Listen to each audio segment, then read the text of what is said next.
and welcome to a special episode of Let's Talk Tobago. This week we are coming to you from Rutland Road in Brooklyn, New York. This is the space. This is the home of Tobago Day 2022, featuring some of our very own local entrepreneurs and of course persons from across the diaspora. In this episode we're going to highlight all of the action here today, so stay with us. I'm Davia Chambers and Let's Talk Tobago starts right now.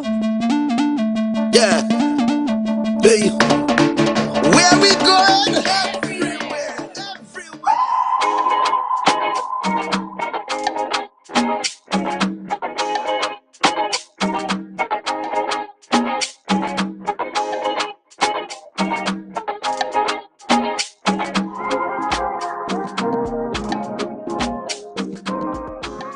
From leather craft to handmade kitchen utensils, locally made candles and sweets, it can all be found right here at Tobago Day 2022. So come along with us now as we feature some of the entrepreneurs. Let's go! So remember earlier I told you that several local entrepreneurs are here at Tobago Day 2022 in Brooklyn, New York. So I'm here with Keisha Andrews, the representative of Beard Boss and Kai Essential Cosmetics. So Keisha, tell us about these businesses firstly. Nice. So these businesses, this is owned by my brother Akil Andrews, and Kai Essential Cosmetics is my 13-year-old Kai Lois. Right? So I'm the representative of both businesses today because they are not here. First, let me start with Beard Boss, the boss of all bosses, as he called himself. Right? So this business started a couple years ago where, well, you know, Akil is a bearded guy and everybody wants to know, what you use in your beard? How it's so shiny? So there is where this business started, straight out of Carnival, Tobago, right? All natural ingredients, no chemicals. This fragrance today is soft lemon coconut, right? On the other hand, Kai Essential Cosmetics started during COVID. You know, everybody home, we have nothing to do, the place under lockdown. So then she decided, you know, we had to do something because everybody knows me as a makeup artist. And of course, skin goes with makeup. So there is where Kai Essential was birthed, right? So with us, I brought our hyaluronic rose moisturizing mist, which helps to keep the skin hydrated, especially, you know, when the weather is hot or even the winter that is fast approaching. People need to stay hydrated, right? And as well as the witch hazel hydrating toner. It also contains vitamin C.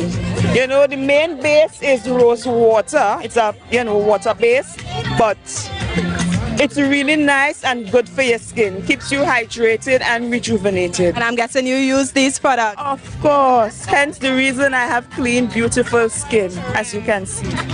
So tell me, Keisha, why you thought it necessary to be a part of the contingent that came to Tobago Day 2022? Well, for me, I like to network, right?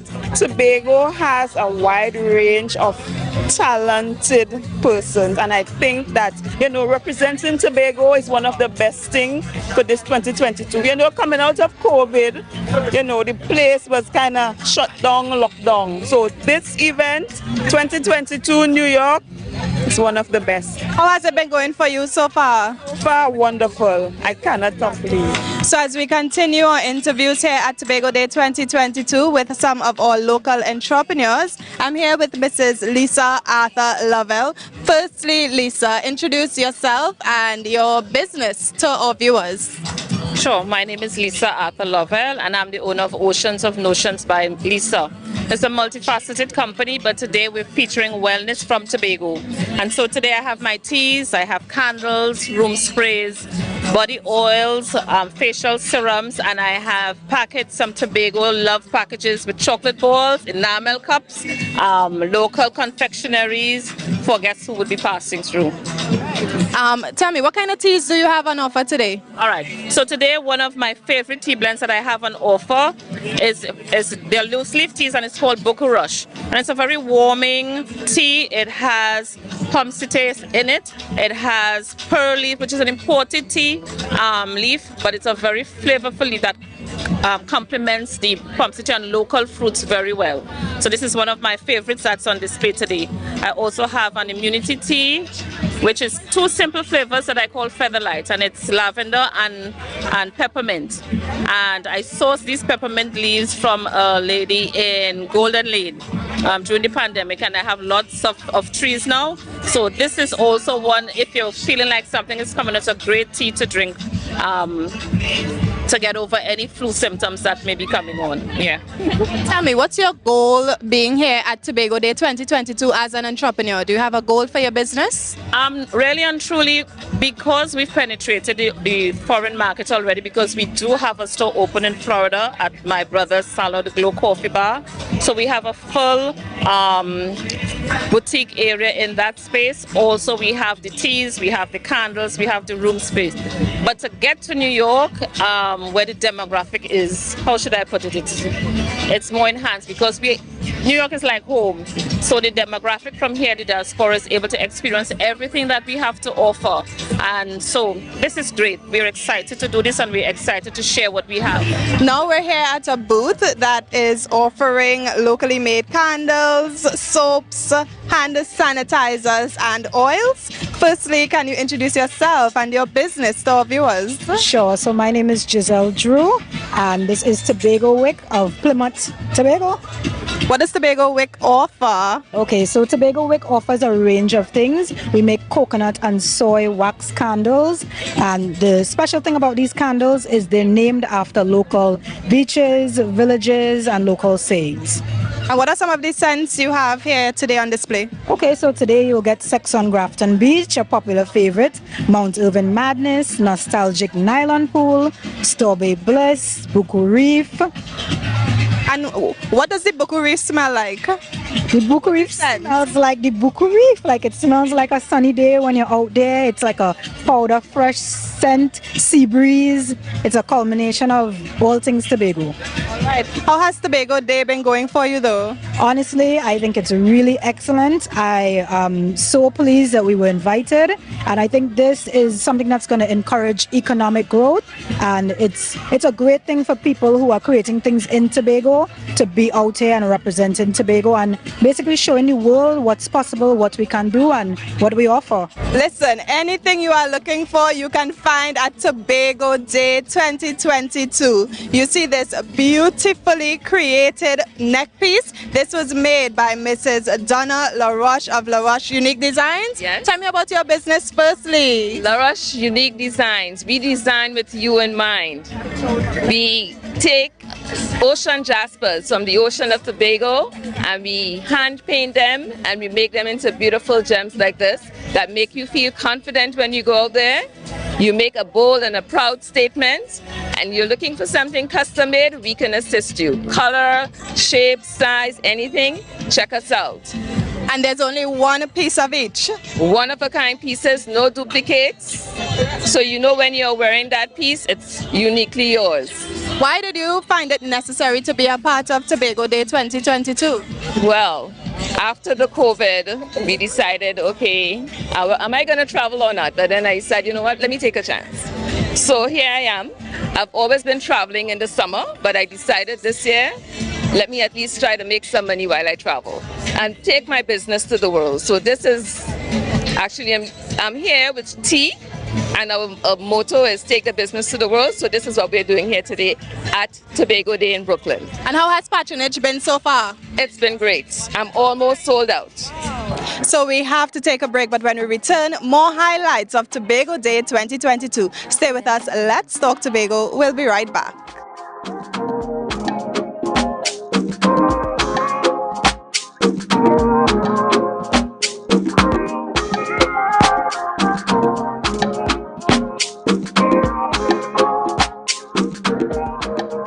Welcome back to Let's Talk Tobago here at Tobago Day 2022 in Brooklyn, New York. Now, I told you that anything you're looking for, you can find at Tobago Day.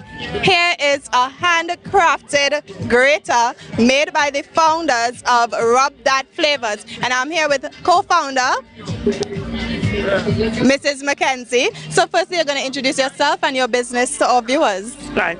So my name is Katie Eastman Mackenzie, and as she would have mentioned, the owner of Rub That Flavors. So at Rub That Flavors, what we do is we bring traditionally Tobago to the rest of the world. So we have the handcrafted graters, swizzle sticks.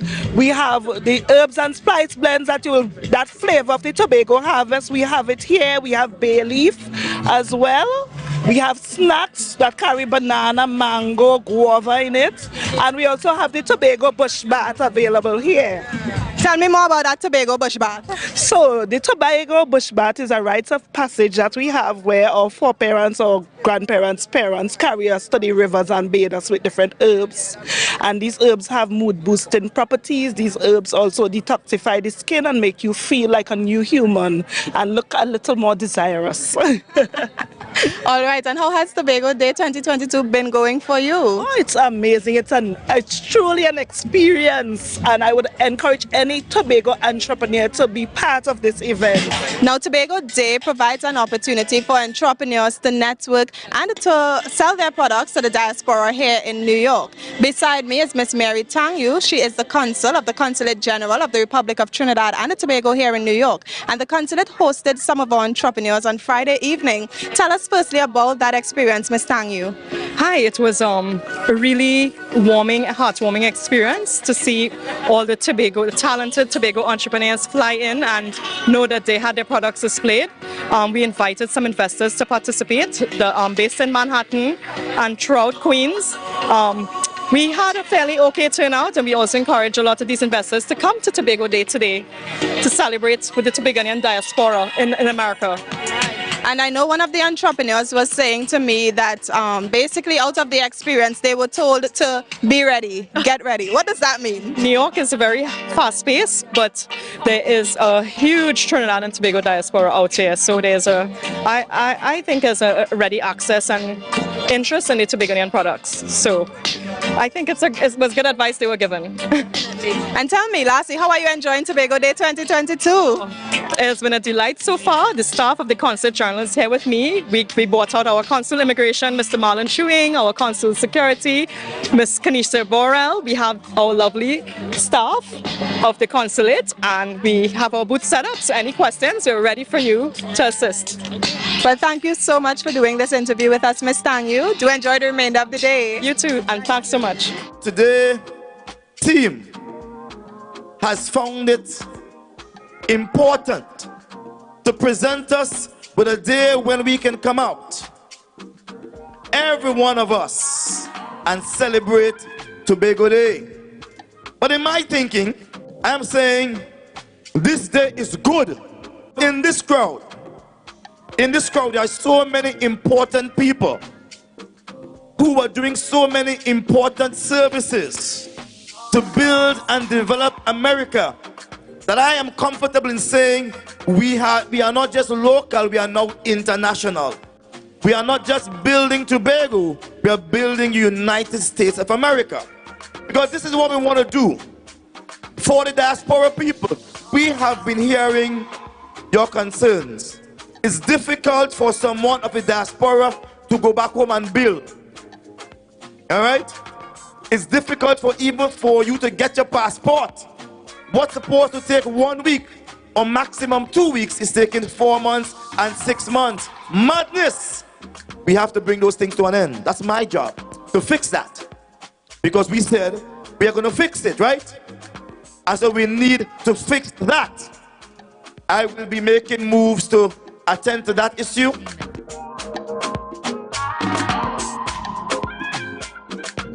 So there's food, and more food at Tobago Day 2022. I am here with Abigail of Abigail's Catering and Events. What do you have on sale today? We have curry crabs, we have stew fish, chicken, pork, cuckoo, callaloo. You know, we can't do it without the cuckoo, callaloo. I mean, that's a Trinity staple. And then what else we have? We have mac and cheese, you know, Trinidad and Tobago stuff. Okay, and where are you from? Trinidad or Tobago? I grew up in Trinidad, but I'm always in Tobago. One of my best friends, Tobagonian. So she always have me in Tobago. Okay, nice. And is it your first time at Tobago Day 2022 vending? No, not at all. Not at all. It's my third time. Is there any difference this year? It's the kickoff is a little bit later, but I feel like the energy is going to come. I feel the people are going to come, and it's going to be as rocking as it always is. Of course, it's Tobago Day, so you must have Tobago food. So I have two entrepreneurs here with me from Nelsia's Catering. This lady is originally from Lake Coteau, and she is from Scarborough. So they are going to introduce themselves rather to you firstly. Hi, my name is Cathy Ann Brown. I'm from Wilson Road, Scarborough, Tobago. I'm Laura Walker, originally Laura Neptune from Lescoto, Tobago. All right, tell me, what do you guys have on offer here today at your booth? We have callaloo, jerk wings, stewed chili chicken. We have pig foot sauce, chicken foot sauce, corn, mango chow, pineapple chow, water, sucker bags, and salmon, barbecue chicken, macaroni pie, fresh salad. Real thing. Real Tobago food. Real Tobago food. Now tell me, is it you guys' first time at Tobago Day or offering your services at Tobago Day? No, it's not. We've been here like a few other times before. 3 years now. 3 years. I'm sorry. Nelly, that's the original chef there for the callaloo and all those lovely stuff. And how's feedback going from the public? Persons coming in and supporting? Yes, very well, very well. Thank you. What do they have to say about your food? Tell us now. Very good. Good man, finger licking. This is Junior Sandy of Sweet Hand Yabi, and he's a food vendor here at Tobago Day 2022. Tell me, what can we find to eat at your booth? Well, I have guana, wild hog, hard fowl, rabbit, goat, you got that with dumpling, cassava dumpling, cornmeal dumpling, cassava, green banana, plantain. No left hand dumpling? No left hand dumpling. All right, hander. How long have you been vending at Tobago Day? I've been really for a while, but I cool off, but I start back this year for the first. So this is what I decided to come out with, like a heritage kind of food, like, you know. Yes, indeed. And how has it been going so far? So far, nice, as you could see everybody coming to get the guana, the wild hog, everything, you know. So I'm enjoying it. The energy is definitely alive here at Tobago Day 2022 in Brooklyn, New York, and I am here with Big Mac, Mr. MacDonald Romaine. Firstly, Mr. Romaine, tell me, where are you from? Well, I was born in Carriacou, Grenada. Okay, so you're Grenadian. All right, and what do you have on sale here today? Tell me about your booth. Today we brought a lot of different spices from Grenada. We have coconut water, we have cane juice, some guinea, some avocados, and we have fish and breadfruit and a lot of different sodas and condiments and stuff like that. So you have a restaurant here? We have a store called La Bay Market over on Nostrand Avenue in Brooklyn here. Right. And it's a kind of famous place, so look us up on the internet. You see a lot of different stories about us. Oh, wonderful. Do you usually vend at Tobago Day? This is the first time I came. I come and test the waters to see, you know. But I before I did a lot of business out of Tobago. As a matter of fact, I was the first one to export directly to Tobago. Wow. Fish, pigeon peas, all kind of things I used to bring out of Tobago, you know. I used to bring 5,000 pounds of fish a week out of Tobago to New York. I used to work with a guy called Russell McCool. He's deceased now, but yeah, Tobago was my stomping ground.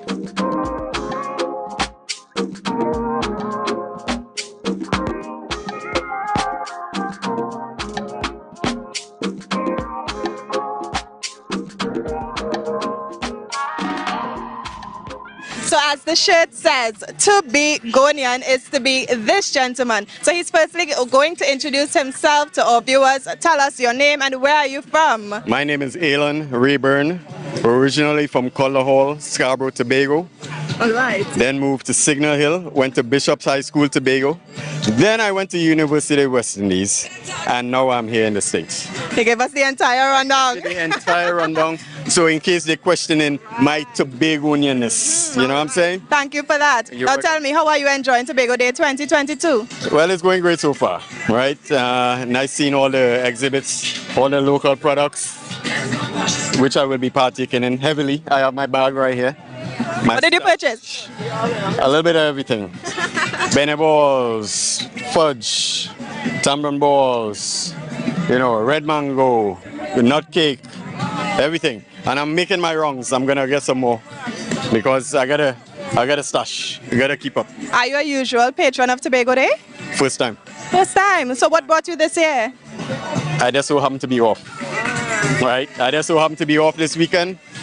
Me and my buddy, we drove up from Maryland, DC side, and then we decided we'll come and partake in the activities. Love Tobago Day, always coming every year.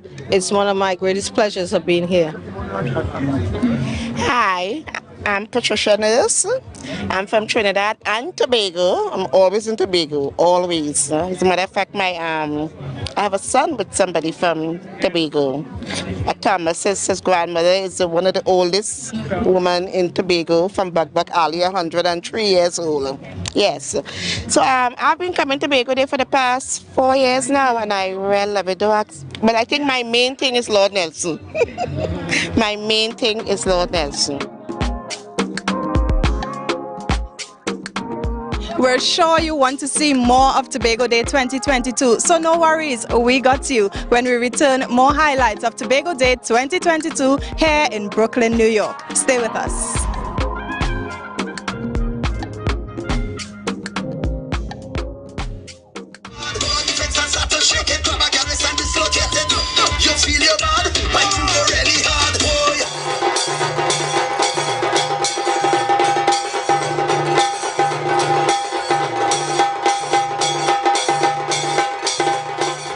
Part of the day's activities here at Tobago Day 2022 include entertainment, and we were graced on stage by our boy, cultural icon, Plymouth's own Lord Nelson. Hi baby. How are you? Like you. Wonderful. Wonderful. Tell me, how did you enjoy your performance? Well, you should tell me, how did you enjoy it? It was great. 10 out of 10, 100 out of 100. You see what I mean? That's plenty, 100 out of 100. And a little more because you were there. All right. Tell me, what keeps you going as an entertainer? You've been doing this for so many years. Let's don't go there. I'm not old or ripe. So because of you, you helped me do many things. People like you and all around you, like we say, always one family. You make me get up and do much more than you could imagine. Right. So we know you're from Tobago. Tell me, why do you love Tobago? What do you love so much about your homeland, Tobago? That's my land. Forget that. How I can say anything else? I go abroad. I've been where you just think about. From Japan to Scandinavia to Sweden to Paris. I'm just abroad. But I carry everything with my homeland. So where I go, Tobago goes. And lastly, tell me, what do you think can be done to improve our cultural sector in Tobago and our artists? Mimicking people. Stop mimic outsiders. We have so much. We don't have to mimic anybody. We could give to people. So we don't have to worry about what we have. Just spread it out. Like Cass and I say, do we think? We got on holding on in order to stay around. In a life terribly. And we are here today to honor this young gentleman. He called himself old man, but he's a young gentleman. Watch his speed. Johnny, on behalf of Team Empowerment, Mission Alliance and Mission, we want to give you this as a token, as our support to you and longevity towards the soca industry. Cultural icon Johnny King was also honored here at Tobago Day 2022. Tell us, sir, how you're feeling firstly? Elated, excited, overwhelmed. Give me another descriptive word for it. Nice, I feel good. I feel good. Especially this one is special because it comes from home, from backyard, from the roots. Because I get plenty accolades over time, from all over. And this one is special. It could rank among some of the most special. And I mean, it was clear that the patrons here enjoyed your performance totally. When you're about to perform, what do you say to yourself? Well, long ago I used to panic, but me doesn't study nothing. Me know people love my music, I know it's good music, so I just come out and express myself. I come out and I get more experience and everything, you know, to deal with it. You know, and know if you're not enjoying yourself, people can feel it. If you're on the stage and you're sour and something, but it just go over to the audience, you know. So once you're enjoying yourself, even though you're singing nonsense, you could captivate people if you're happy and enjoying it. So leave all your worries behind and just go out there and perform and enjoy your performance. Yeah, I do. I'm 17 now. You're 17? I'm 17, I'm 3 scores and 10. Me go like a punchy cockroach. I ask your grandparents for punchy cockroaches. How long have you been doing this? Since 19, I did my first recording. I started a recording artist, right? In 1979, I wrote a song called Modern Slavery. Okay. I didn't do anything. I didn't think I could sing at all. I was a pan man, but you see, they give me a pan thing. Like they know I was a pan man. I used to play the East Side. I used to play the police band. But I jumped over the kite, so I just tried that because I didn't think I could sing. But you know, my first effort I did that I put out there on the record was Where's the Love and Ash Wednesday Carnival. It gets some play in Tobago and it gets some play down here too. Ash Wednesday Carnival. You understand? And I got a trophy for the most promising, although the only place I performed was with the police band about 2 or 3 times because police band used to start the thing now in PSA. And I perform and people accept the song, they start playing on the radio. And then about halfway through the year, after Carnival, I hear that was the most promising, so I say it must have something. They actually gave it to the police band. I got $500 and a trophy. And that gave me the impetus to keep going. Yeah. What do you enjoy most about performing? When people enjoy themselves. A week but I'm holding on in order to stay around. So as Tobago Day continues here at Boys High School grounds in Brooklyn, New York, you know, many patrons are now coming in, and we're here with Denise, better known as Jillian. Tell us, how are you enjoying Tobago Day firstly? Well, first to begin, it's so happy seeing people who I haven't seen for a very, very long time. So I really start to enjoy it, especially all the foods. They have all the lovely slippers. I bought myself a lovely anklet. Anklet from La Roche Design. La Roche Design. Beautiful. Yes, it's other things I want to walk around and support my people. So a part of Tobago Day is reconnecting with persons from the diaspora here in Brooklyn, New York, and we spotted our co-worker's brother. So you know we had to ask him how you're enjoying Tobago Day. So far, it's looked really good. It's a little different from the last year, but it's good so far. I'm enjoying myself. Good vendors, good food, good gifts and crafts. You know, first time coming, so it's good, looking good. My heritage is Tobagonian, and I'm always proud to celebrate my heritage. We need more support, so come out and support Tobago Day. Come out and support our people, and everything is nice here. The vendors, the food, and just having nice vibes. This is my first time coming to Tobago Day. So far, I'm enjoying the experience. I'm seeing people who I haven't seen in a long time. Not only that, you know, seeing the different stalls with the different, you know, variety of stuff that we would see in Tobago. It brings back so much memories, and I'm so happy that to see the togetherness of all of us, and we should maintain this, and you know, as you say, have a yearly, you know, get celebration. So I'm sure next year it would be much bigger and better. I really like this day because earlier we got to eat ice cream, and also we got our face painted, and we got balloon animals. I really love this day because we get to eat, we get to get balloons, and we get to get our face painted. And I got my face painted as my favorite butterfly. So that's how we bring this edition of Let's Talk Tobago to a close.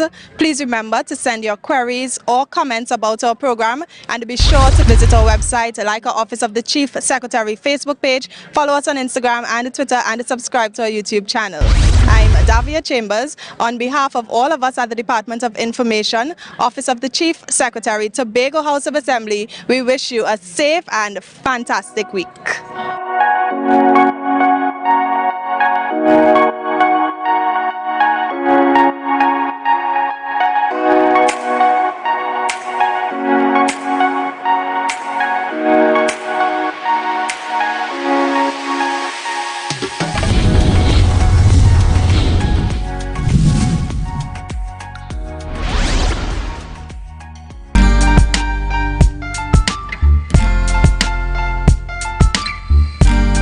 Put a smile on your face when you're moving from place to place.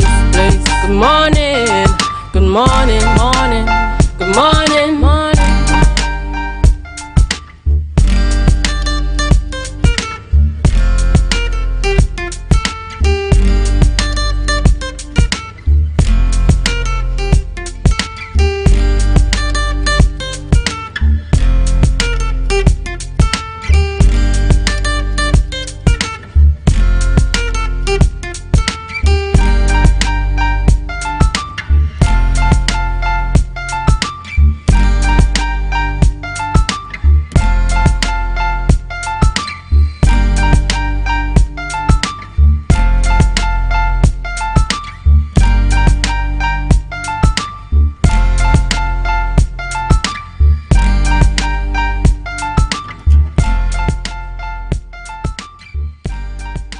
Morning viewers, and welcome to the Tobago Updates morning show, coming to you here live from the Port Mall in Scarborough. As we continue to give God thanks for life, I am Julian Skeet. And I am Maria Richardson George, and this is the day that the Lord has made, and we will rejoice and be glad in it. Good morning to Tobago. Good morning, Trinidad. Those of you in the Caribbean and viewing us on the live, good morning, good morning. Good Monday morning to you, Julian Skeet. Good morning, Maria. Good morning. Beautiful, beautiful Monday morning indeed. It's the start of the week. It is. And, you know, there is no limitations to the amount of things happening, particularly some developments again in the political space. But we look forward to hearing of the details as we go forward. Today is also significant at the moment presently happening is the state funeral of Queen Elizabeth. You know, in terms of giving those final rites happening out there in London. I think London is just about 5 hours or so. Yeah, I was up just after 4 taking things in at that time. You know, persons were still arriving. It's only by the time I got here, which was around just a little after 6, that, you know, things started, you know, the proceedings actually started. Yeah, most definitely. So those are some of the happenings here. Not just in Tobago, but the world over. Well, let's connect with Candice for news in 90 seconds. Thank you, Julian and Ria. I am Candice Jackson, and here is your news in 90 seconds for Monday, 19 September 2022. A special sitting of the Assembly Legislature will convene later this morning to accept the resignation of Assemblyman Watson Duke as Deputy Chief Secretary to elect and to elect another assemblyman for that position. Duke tendered his resignation on Thursday, September 15th. In a media release, Chief Secretary Fali Augustine acknowledged Duke's resignation and thanked him for his service as Deputy Chief Secretary over the past 9 months. The sitting will take place at the Shore Park Multicultural Complex because the Assembly Legislature building is currently undergoing renovation works. Meanwhile, 4 swimmers failed to complete the task of swimming from Tobago to Trinidad. William Carr, Patrick Lee Loy, Roger Watts, and John Procope aimed to make history by attempting the 60-kilometer swim across the aquatic barrier between Tobago and Trinidad. The men began the swim at 4 a.m. on Saturday from Petitru Beach in Lambo.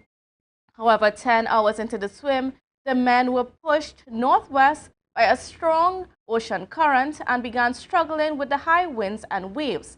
They decided to abandon the swim and were taken to shore by support crew. And nationally, UNC MP for Salwan Barataria Saddam Hussein is blaming the PNM administration for the crime situation in Trinidad and Tobago. At the UNC press conference on Sunday, Hussein lamented that with 421 murders for the year so far, it is not only adults who are affected, but children who were victims of gruesome attacks as well. He blamed the PNM-led government for failing to address the social ills contributing to crime over the past 7 years, such as gang activity. He further explained that it is a symptom of the government's failure to ensure citizens are afforded a quality standard of life and called for early elections. And that was in News in 90 Seconds. It is back to you, Ria and Julian. Thank you very much. Thank you, Candace. Candace, and seeing Candace in her maroon took me back to our Bishop's days. But this morning's outfit here, folks, blazer, tie, and the combination this morning is courtesy Checkpoint, and that's Checkpoint located at Upper Main Street in Scarborough. Remember to check Checkpoint 639-5148. That's 639-5148. Where I saw the pink tie and I said yes.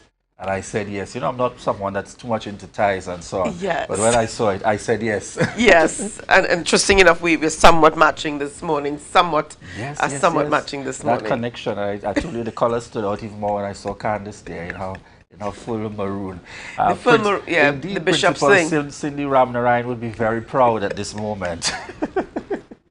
All right, folks, as we would have indicated for those of you now joining us, we have got the state funeral in progress for Queen Elizabeth, having passed away a few days ago and now going into the official. And what was very interesting to me is that following the happenings out there in terms of news reports, media, and various entities out there in London, you'd recognize that as far as they have indicated, it is years ago that this would have been planned. Yes. Years Over ago. 50 years ago. Yes, it would have been planned, so it's basically following what is a standard routine in terms of how things operate, specific to treating with the passing of that head that is looked up to, her Majesty, moving on. And then you see as well too, in terms of the automatic, I would say, recognition of his Majesty at this point, King Charles, taking up that responsibility, as they would have indicated. It happens almost automatically. When she would have passed, he immediately became king. And then, subject to the formal ceremonies, installation, coronation, and so that will eventually take place. So we are seeing on screen live footage of the state funeral of Queen Elizabeth. All right. And I tell you, this is history. This is history in the making for us. We would have seen in times past the weddings having taken place, royal weddings. We've seen quite a few actually. Yes. And now we see the state funeral of the late Her Majesty Queen Elizabeth II. And like I said, I was up pretty early taking things in, and you saw persons arriving. You heard the commentary from coming out from England, and just the whole sense of a country in mourning. You saw a people in mourning, and this her life would have impacted not only Britain but the world. You look at footage of the past, where she would have interacted with statesmen and so many other persons, and the life that she lived. She really did leave a mark in the lives of the persons within the entire world. Yes, very much so indeed. And at this point, viewers, we transition into our celebration. Just before we get into that, we've got a very quick video. And there are few persons in their lifetime who can actually say that they would have met the Queen. They would have met the Queen. And there's a very quick video that I wanted to share with Tobago, with our viewers actually. And this is when my daddy met the Queen. Nice. And this was back in 1962. And you can see him there. That's him there. That's my daddy, Elton S. Richardson, the first. Yeah, that's him there. And this is when he would have met the Queen. He was a cadet at that time, Sergeant Elton Stephen Richardson, and representing the Trinidad and Tobago Cadet Force. And back then, you see the Queen on the stamp, 35-cent stamp of Trinidad and Tobago. All right, Yes. so I just wanted to share that with our viewers this morning. And certainly a proud moment indeed. And I heard you say Daddy there, and he's probably looking on, shaking his head indeed. And yes, you are very correct to say many might have had the opportunity to go to London and you know, to visit and so on. But to actually having had met her, you know, within that time, really a historic moment for many persons.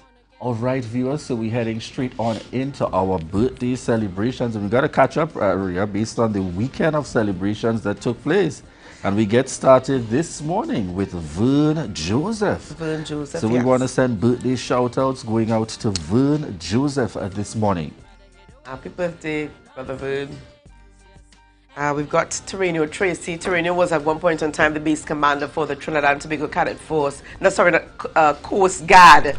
Sorry, Coast Guard, not Cadet, but Coast Guard here in Tobago. So this is my cousin-in-law. Happy birthday going out to Terrenio Tracy. I'd leave this one for you as well, Ria. Yes, and this is my brother, my darling brother, Joel Richardson, who celebrated his birthday yesterday. Joel, love going out to you from the entire Richardson clan. Mwah. Special kisses.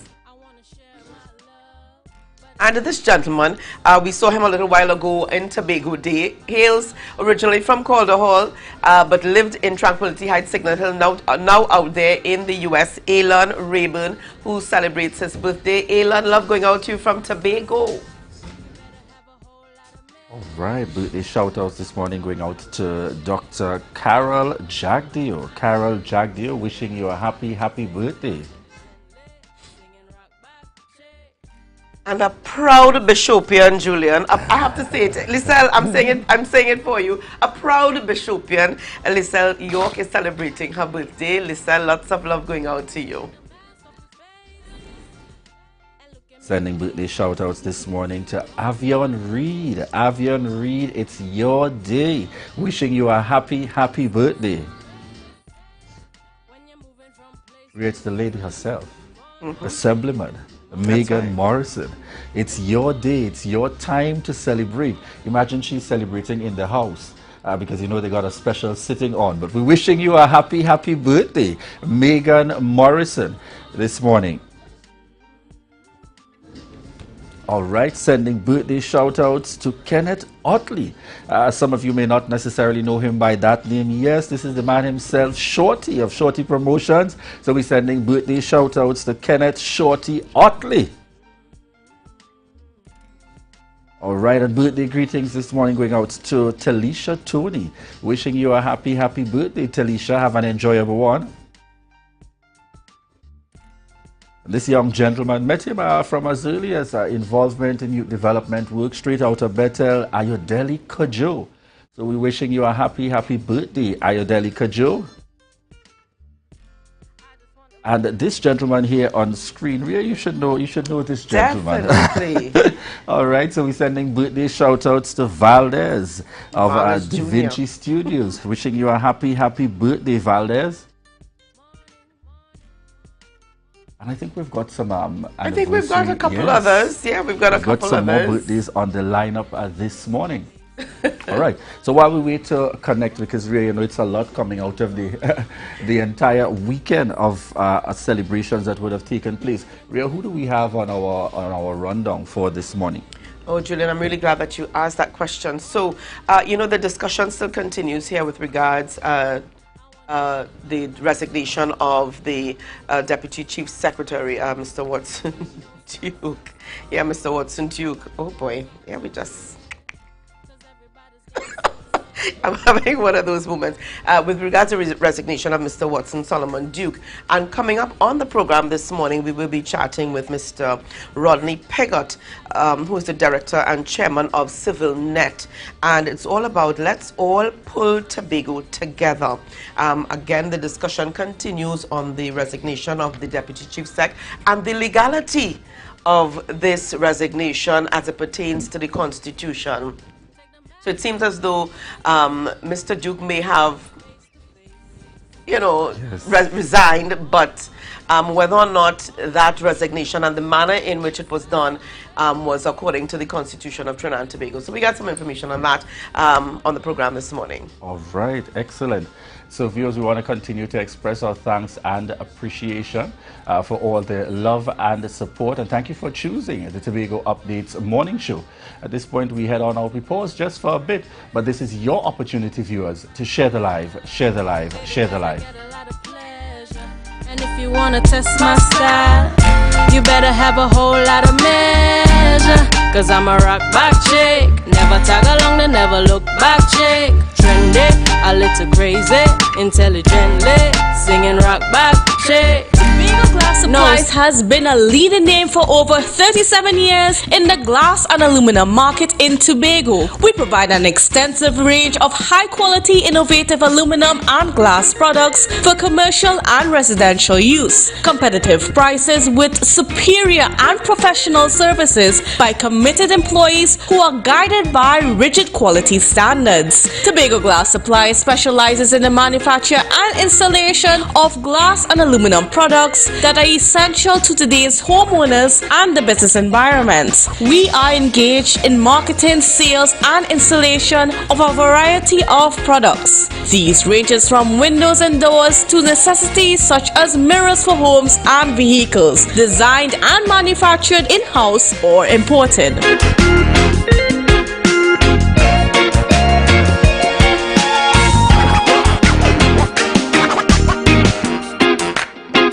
The best place to stay in Tobago is at Thorn's Place, with rates starting as low as 200 TT. Call or WhatsApp 745-7306 or 682-8676. We are located uptown Scarborough, 5 minutes away from the port. Remember, at Thorn's Place, our aim is to make your stay safe and affordable. Live the concert. Says our destiny.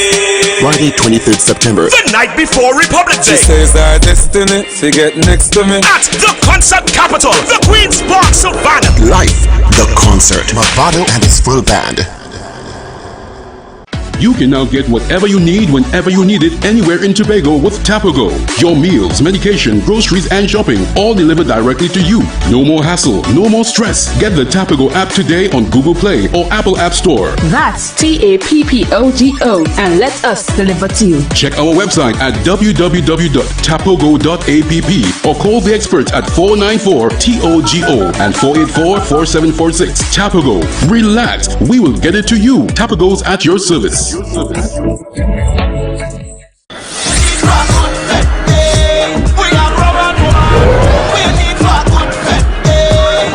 plenty bacchanal. Hate to see people stressing. Them kind of thing that get them mad when they see I lose it. It's for the love of Carnival.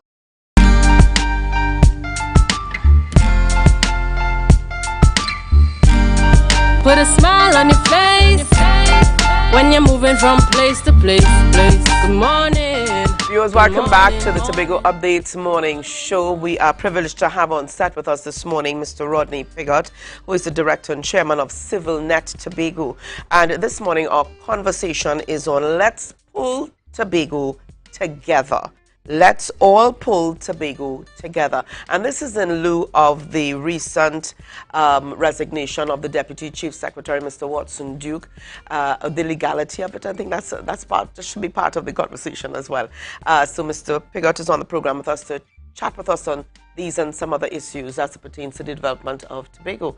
Rodney Pigott, good morning. It's good to have you on the program with us. It's good to be here. Good morning, Tobago Updates, Tobago, and the international world. I understand Tobago Updates is now an international media source. That's right. Yes, that's good. right, and we keep growing.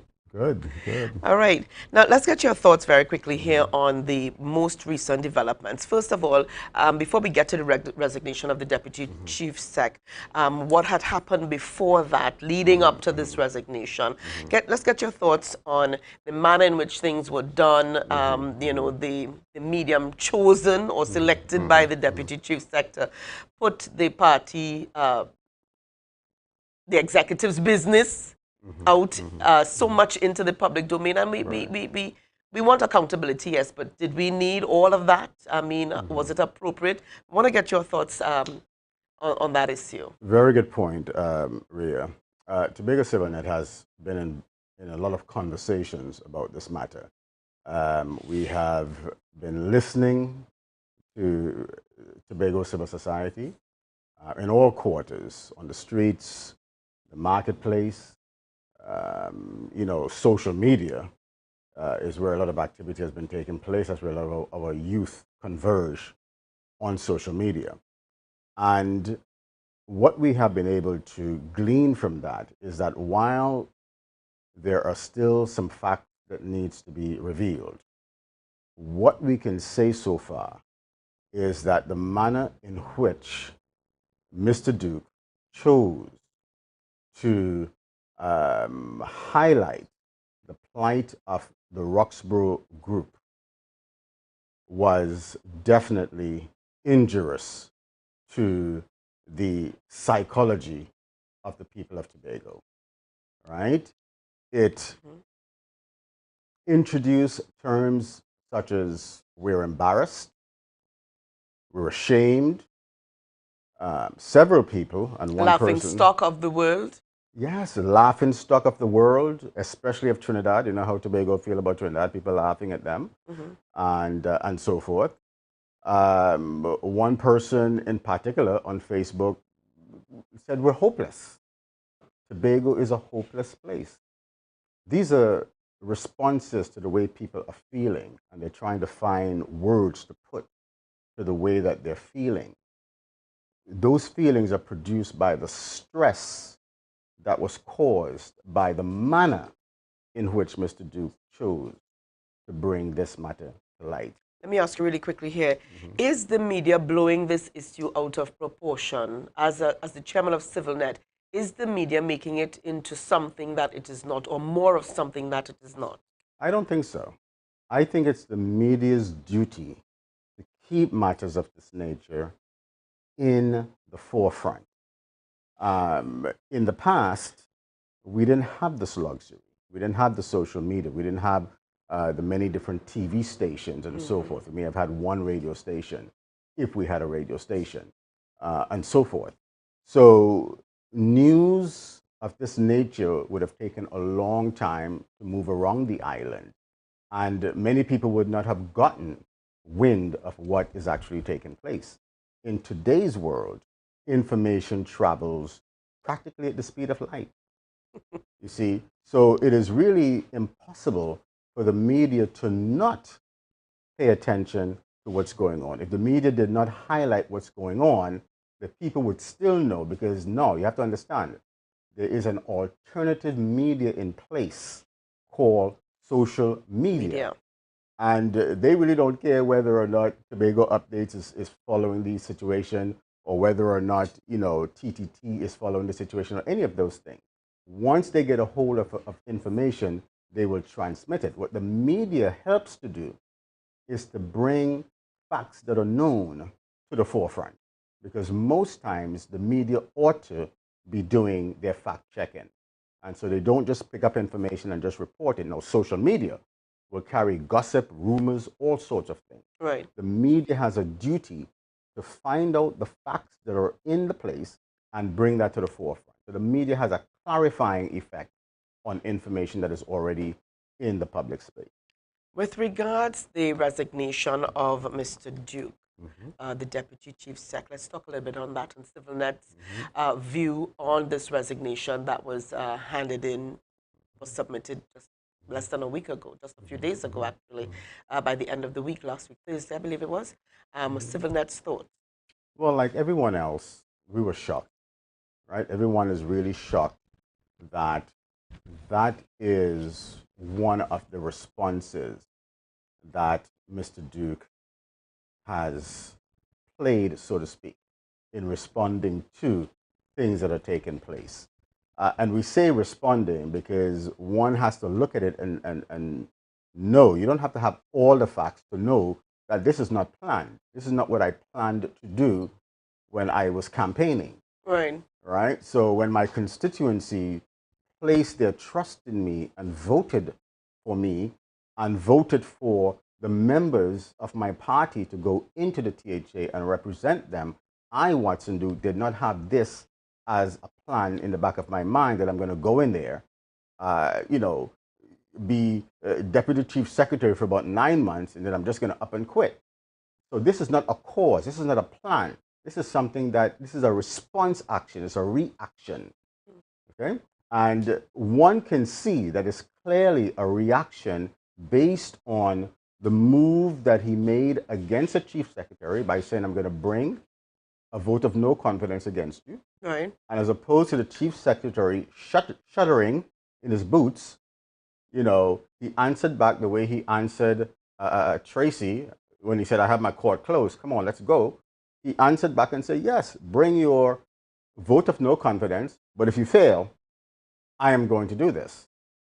And then we see him come back now with making this move. Firing the deputy political leaders and so forth was a reactive move. These are reactions, okay? The names that he's calling the chief secretary in public, childish and so forth and so forth. Spineless. Spineless. Was I a child and spineless when you were campaigning with me? Mm-hmm. No. So these are reactions, you see. These are feelings. I'm feeling a certain way, and I don't really know how to handle my feelings, and this is how I'm going to respond. It reminds me, Rhea, of, you go to a dance, and there you are as a woman standing there sipping on your Mai Tai, tapping your foot. The music is nice, but you're just minding your business and watching the crowd and so forth.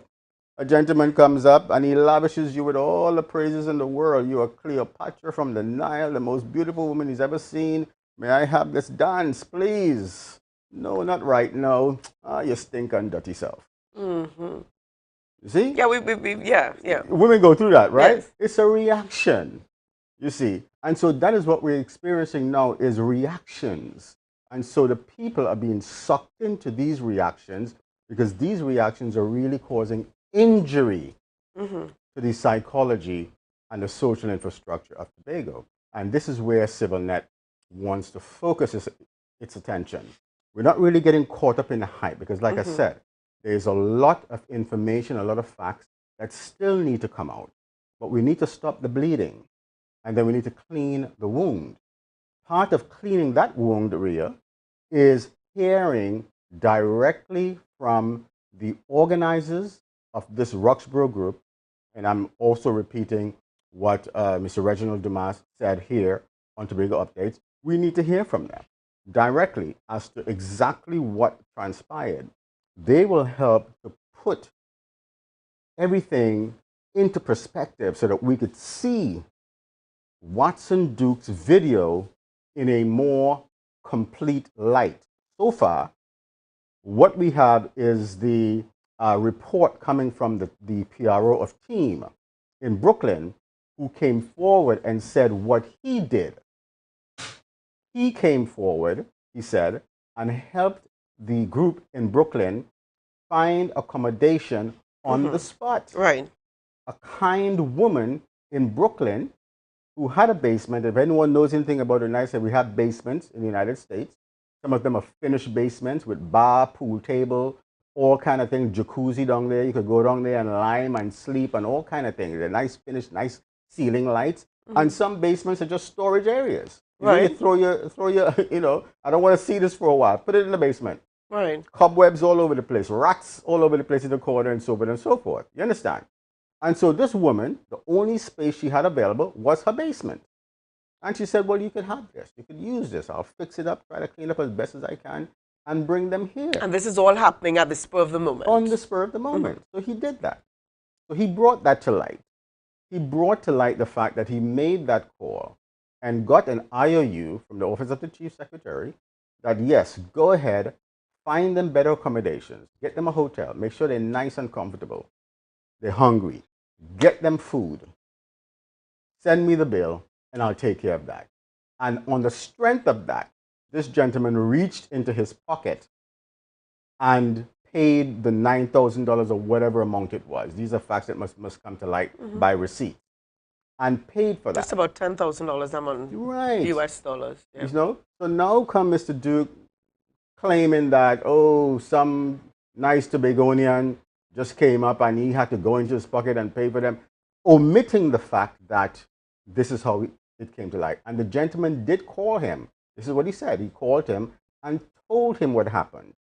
Everything before he made that video.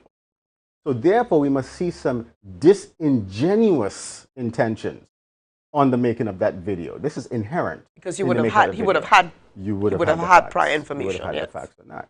So this is injurious to the people of Tobago. So when more facts come to light, it is going to clean that wound that was caused. We want to be able to stop the bleeding immediately, stop the divisiveness that this has caused. And Rhea, we must also recognize that the universe came to our assistance with that 6-6.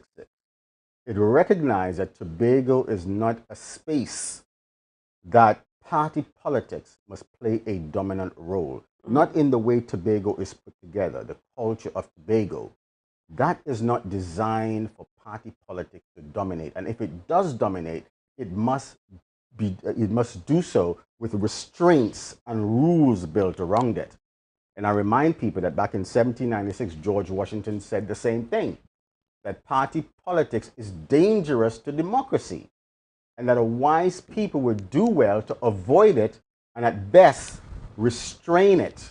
We have not restrained our party politics, and we've allowed it to simply run wild in our space, thinking itself the whole when it is simply a part of the whole.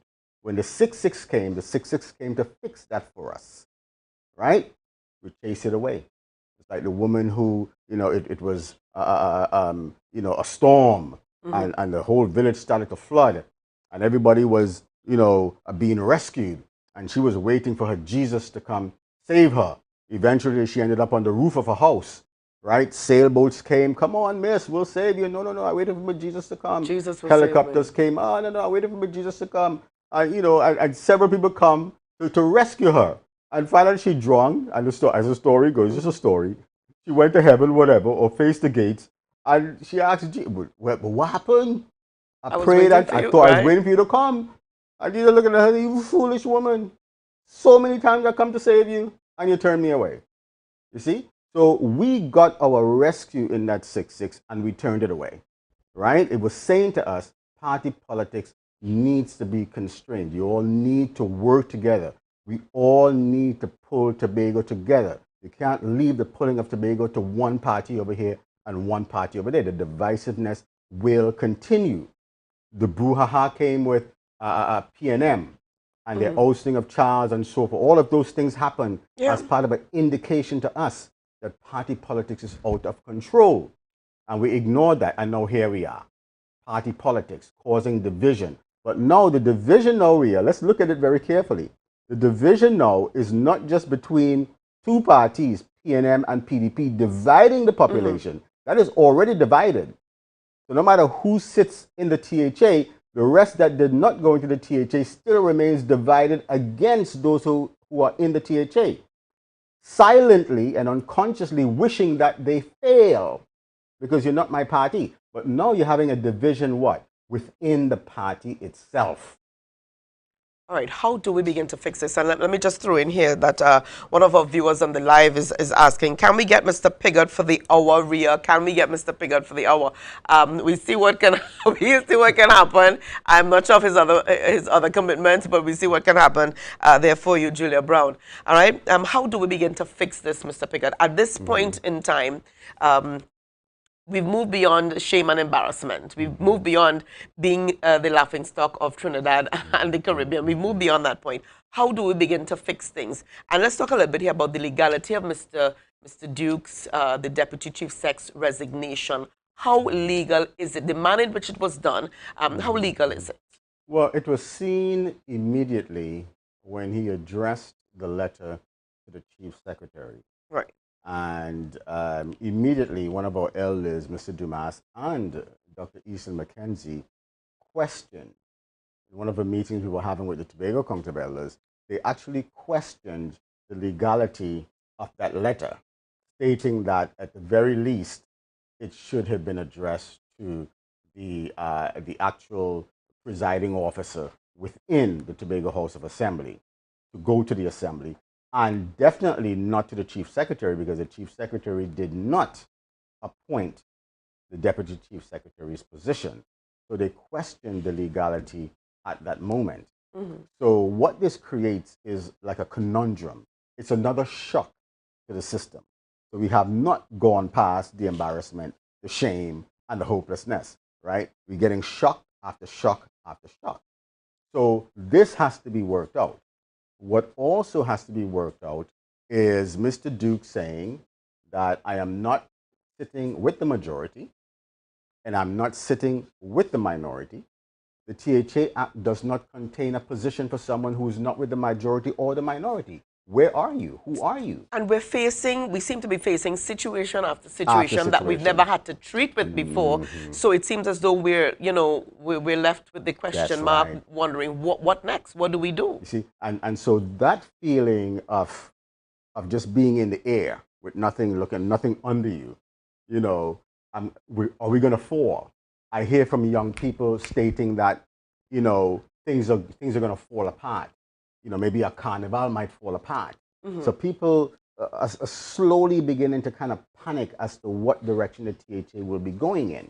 This is where CivilNet made its recommendation in a press release, and we're calling on the Tobago Council of Elders. We've already made that call to them, and the interim chair, Mr. Reginald Dumas, has accepted that call, that the Tobago Council of Elders convene a small contingency of wise elders and perhaps some professional people, bring them together. But the purpose being is to take the secretaries and administrators into a mini retreat, whether it's for half a day or whatever, right? Take them into a mini retreat and use their experiences, their knowledge, because many of them have been through this before. You see in the space people talking about, well, Pandey and so been through that, Rowley and Manning, this and that has been through that, and so on and so forth. Those were different times. You can't really compare it to these times. But it's an experience that many of our experienced and knowledgeable elders have already been through. So they know what not to do, and they know the best practices in order to help these secretaries and administrators safely navigate the THA back into a place where people can once again feel very confident that the ship is right. The little holes that have been attempted to be put in the body of the ship have been plugged, have been sealed, and we're not going to be the Titanic going down. We're going to be all right. That assurance needs to be sent to the public that we're going to be all right. I don't see the secretaries and them just standing up and saying we're going to be all right. The people need to see that something has been done. You have done something to make yourselves all right. Right? Because everybody will say, oh, I'm fine. Remember, for instance, I'll give you an example. Someone ram you in the back in traffic. Ram into your back. Right? Rear end you. You feel fine. It wasn't that bad. You feel fine. Then about 3 days later, lower back problems, neck problems. All kind of problems coming in, right? The same thing happens when people go to the gym and work out for the first time, work too hard, right? The muscles they're fine for now. I feel good. And then the next day you wake up, oh God, you can't move your arm. Why? There was something you could have done in the interim to make sure that the stress that was directed to the muscle groups and so forth were moved out of the body. Right. And that will now cause you to go into a period where you're not hurting the way you're hurting now. Okay. And so that needs to be done. And so that is why we're recommending that they go into a mini retreat with these wise elders and receive good counseling and advice as to how to safely navigate the THA out of these waters and back into calm waters. Is this similar to what, to the way they started off in governance when they were recently elected? Exactly. And they held that retreat? Exactly. So that's what we're calling for. They need to pull back, go into a mini retreat, but not just with themselves, but with wise elders who have been through this before, because there have been injuries have been levied against the body of the THA and therefore the body of the people. And that needs to be addressed. If you don't address that, right? Whether it's months down the road or whatever, that harm will come out and the divisiveness will remain there. So we need to stop the bleeding and clean the wound as an immediate response to this matter. All right, let me just throw in here very quickly. Andre Taylor says, this gentleman is honest and true. Mr. Piggott, I'm happy to hear you address the situation from a logical point. Kadisha Stevens says, Duke knows that he's doing what he's doing for him. Duke knows what he's doing for him, not to send this resignation to the presiding officer and president and then leave the country. He knows. Mr. Piggott, you are so on point. If you're not with the governing body, you're in opposition. Keon Clark says the resignation wasn't supposed to be addressed to the chief secretary. It was supposed to be addressed to the Speaker of the House, then the president. Keon Clark also says, unfortunately, Mr. Duke doesn't understand the protocol. All right. Hudson Thomas says he knew exactly what he was doing. He made Farley and friends expose their ill intentions. We're going to leave it there, but I want to thank you so much for being on the program with us this morning and for sharing your expertise. And let's all pull Tobago together. We're in this together. I want to say to the Tobago people on behalf of CivilNet, I don't care if you're PNM, if you're PDP, if you're IDA, if you're One Voice, Tobago needs us all to pull together right now, okay? Because if the ship goes down, we all go down. All right. Thank you so much for chatting with us this morning, Mr. Piggott. Well, viewers, lots more coming up on the Tobago Updates morning show. Stay tuned. Share the live. Share the live. Share the live. No sticks, no stones, or any kind of weapon don't belong here. I don't want to break no bones. I just want a microphone. You're moving your ways. Entertainment. Yes, we're bringing it to you. Tobago Updates. It's all about the new entertainment show, the VIP experience, hosted by your boy Snoopy. Tune in every Wednesday from 8 p.m. and on Saturday mornings at 9 a.m. We're bringing to you the best Tobago has to offer. We're showcasing interviews, music, and everything that is fun. So join me on Tobago Updates for the VIP experience. Yeah, man. Watch on your back on me. Like about to overload. Watch them sexy Bago woman. Beauty from head to toes in the sun. Skin food don't need no lotion.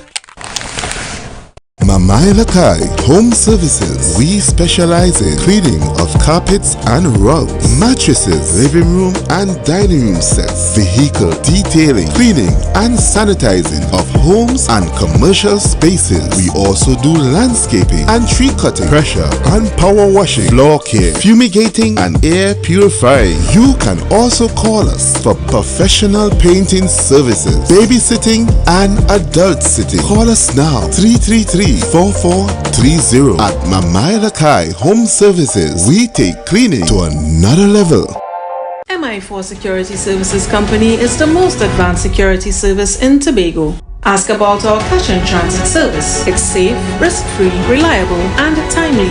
We provide safe banking delivery for all business types and sizes with highly trained staff, 24/7 monitoring, coordinated emergency response, and a well-maintained fleet of armored vehicles. Contact us at 660-7723 or visit our website at www.mi4securitytt.com to sign up today. I said I can't wait for Bago in October.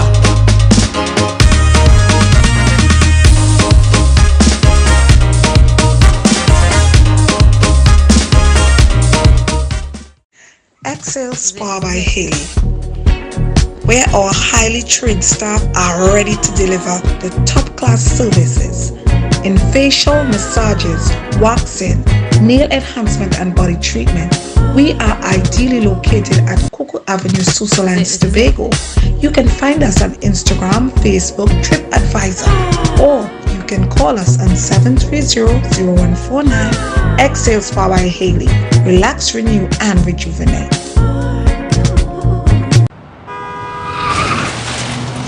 Everybody only worrying.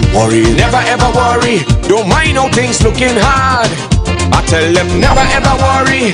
If your life can't get damaged bad, I tell them never ever worry. What I'm saying is true. So just consider Tatil is always right here for you. I tell them never ever worry. Don't mind if life make you sad. I tell them never ever worry. If your house get flooded out real bad, I tell them never ever worry. What I'm saying is true. So just consider Tatil is always right here for you. I tell them never ever worry. If sickness catch you off guard, I tell them never ever worry. If times fall on you real hard, I tell them never ever worry. What I'm saying is true. So just consider Tatil will always be here for you. Never worry about a thing. Tatil, where people are people. You know what I mean.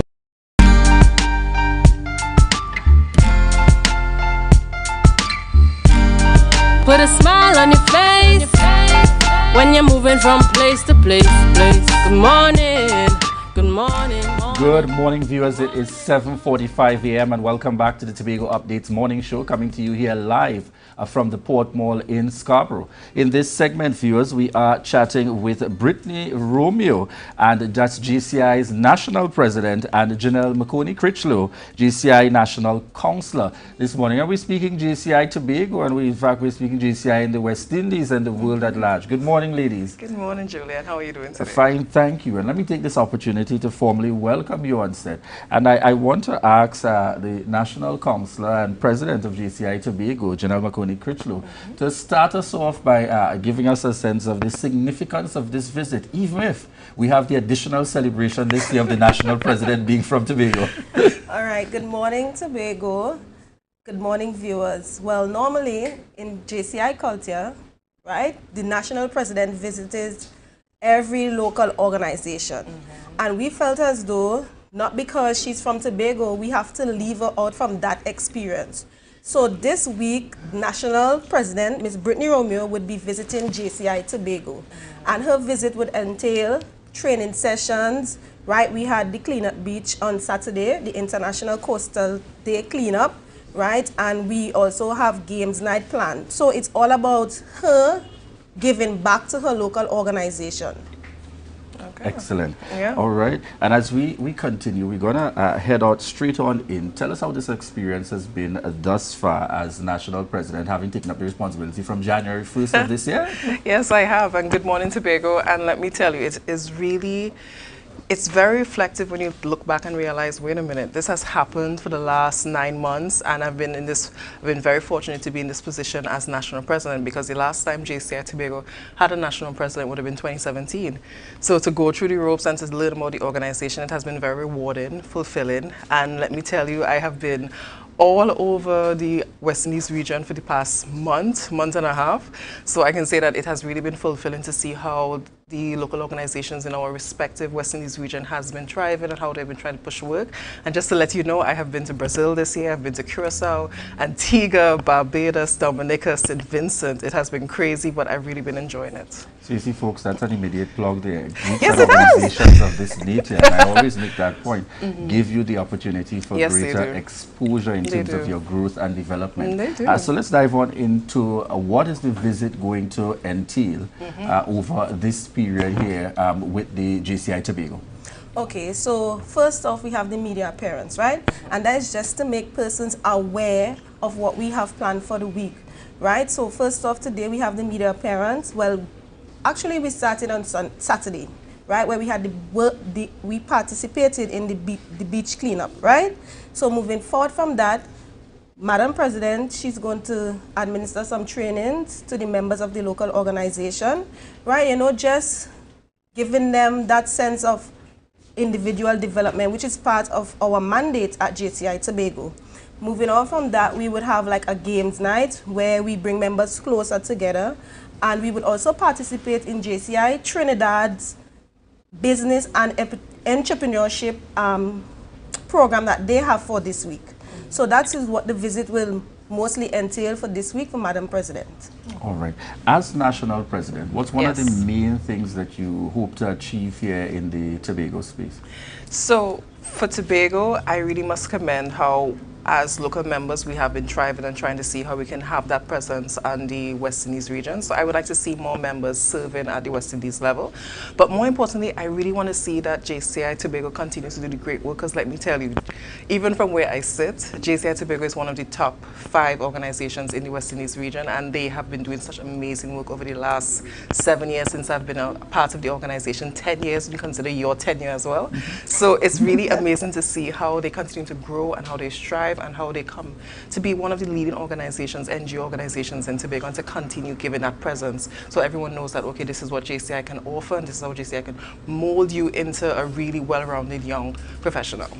Tell us also about the importance of that motivation and encouragement. So it gives persons the sense that, and you know, that's always very important in organizations like these, becoming president of the local organization is one level of achievement, but you also have that opportunity to stand among the very best out there in the region and the world at large to represent. So how do you feel this works from the standpoint of, you know, motivating and encouraging others right here within the Tobago space, that there is that opportunity to even serve beyond just the Tobago level? You know, I would say that I did not become national president by myself. I had an entire team from JCI Tobago around me, supporting me and encouraging me and helping me to work it together to be able to represent. So this is not just a personal achievement, this is a Tobago achievement, because I can remember it was just last year, and it's always amazing how it's always a year where we have a 1 year to lead philosophy, and it's always a year when you're like, oh wait, we're getting ready into elections mode again.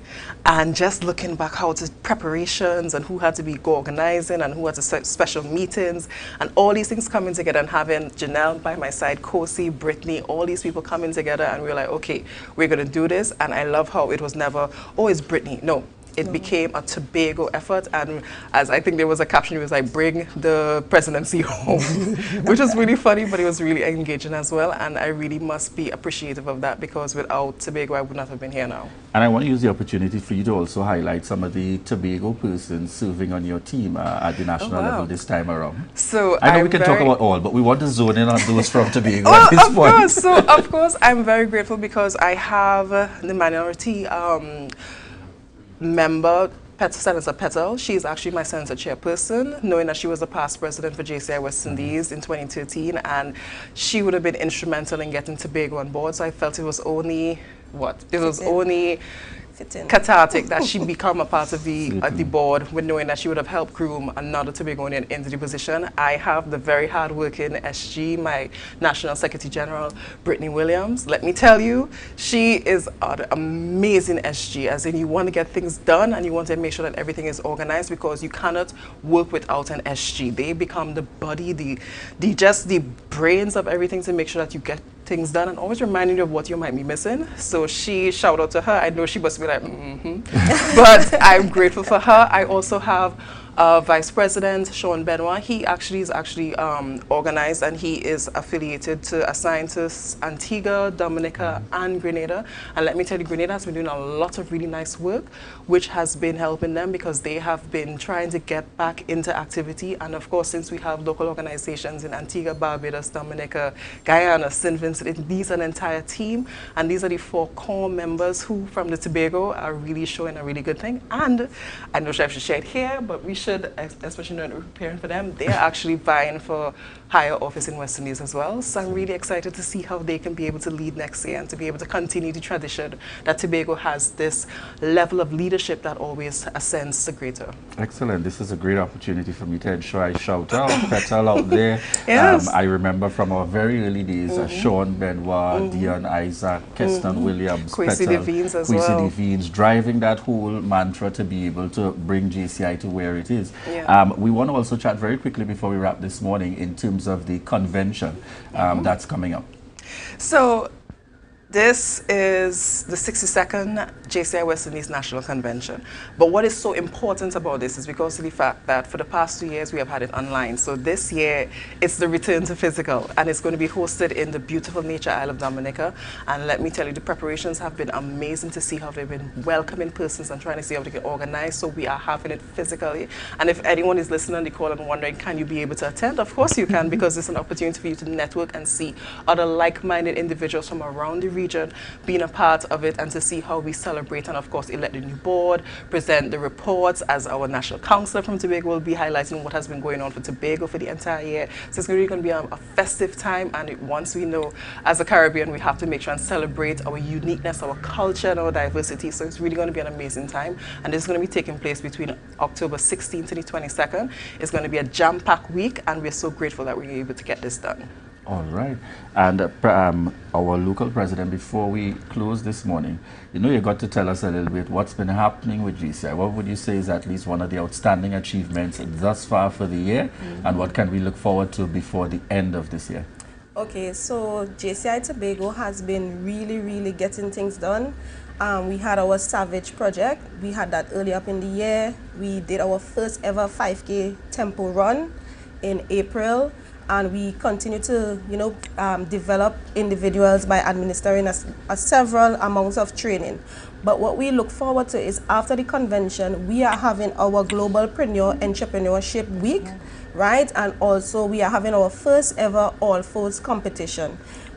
Originally we had those things planned for earlier, but the Carnival came and it sort of drowned them out. So we decided, let us push it back to November. So those are things that you all could look forward to. I'm really excited about our Global Entrepreneurship Week because it tends to give individual a sense of, okay, come and showcase your business. This is what we have to offer. It will also equip persons with the necessary skills like how to write resumes, how to do a proposal for your business. So we also have the backing of Unitrust on board already for that project and the THE, right? So that is something that persons could look forward to in the month of November.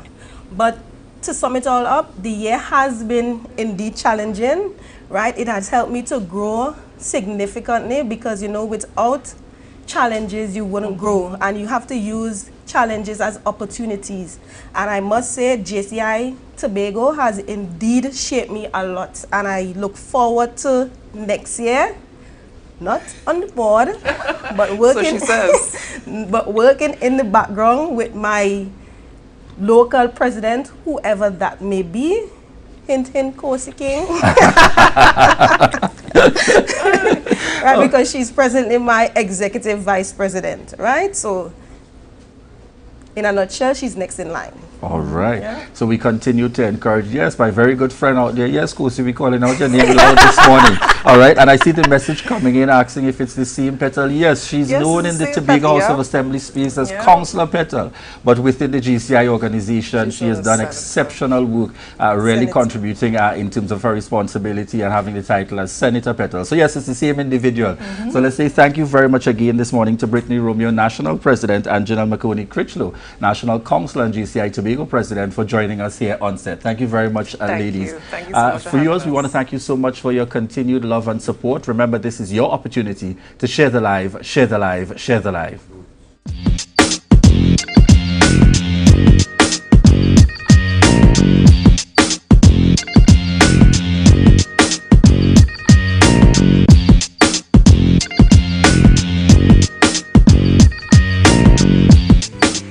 Nature, good food, chocolate tea sampling. It's all going to be part of the Lure Great River Cocoa Experience, a new agro-tourism offering on this year's World Food Day calendar of events. It's scheduled for October 18th, and visitors to Lure Estate as well as the Pembroke Heritage Park will be in for quite a treat. Come and join us on our cocoa tour, or hike with us to one of the 2 nearby waterfalls. You may even have the opportunity to swim, yes, bask in nature's pool. And if hiking is not your cup of tea, surely chocolate and good Tobago food will lure you as we make camp for a while at the River Lime spot. Make room on your agenda to attend the opening of the Shore Park Food Hub. It's scheduled for October 17th at the Old Scarborough Market, located next to the Orange Hill Gas Station. We are looking at upgrading this facility at Shore Park so that this spot can be commercialized to ensure that agro-processors local art and craft and indigenous cuisines are showcased, and the respective participants can benefit, the entrepreneurs can benefit from this experience. Other World Food Day activities include educational sessions at Kendall Farm School and open days at Hope Farm, Louisdor Nurseries and the Goldsboro Demonstration and Training Center. These educational and interactive sessions are meant to promote the need for greater food security. They'll also encourage home gardening and raise awareness about world hunger under this year's theme, Leave No One Behind. We in the Tobago House of Assembly are aggressively pursuing food security for our island. This is an important undertaking to resuscitate our economy and reduce the prohibitive food import bill. Economic growth and increased resilience are our key targets. The intention is that we can point Tobago back to the ideal, and we can use what we know, use our lived experiences to really ensure that we sustain our living today. All activities culminate in the two-day World Food Day exhibition at the Dwight York Stadium Parade Ground from October 19th to the 20th. For more information, you can contact the Division of Food Security, Natural Resources, the Environment and Sustainable Development through the Division's Facebook page or call 639-1966. Extensions 3516 or 3511. That was a production of the Department of Information, Office of the Chief Secretary, Tobago House of Assembly.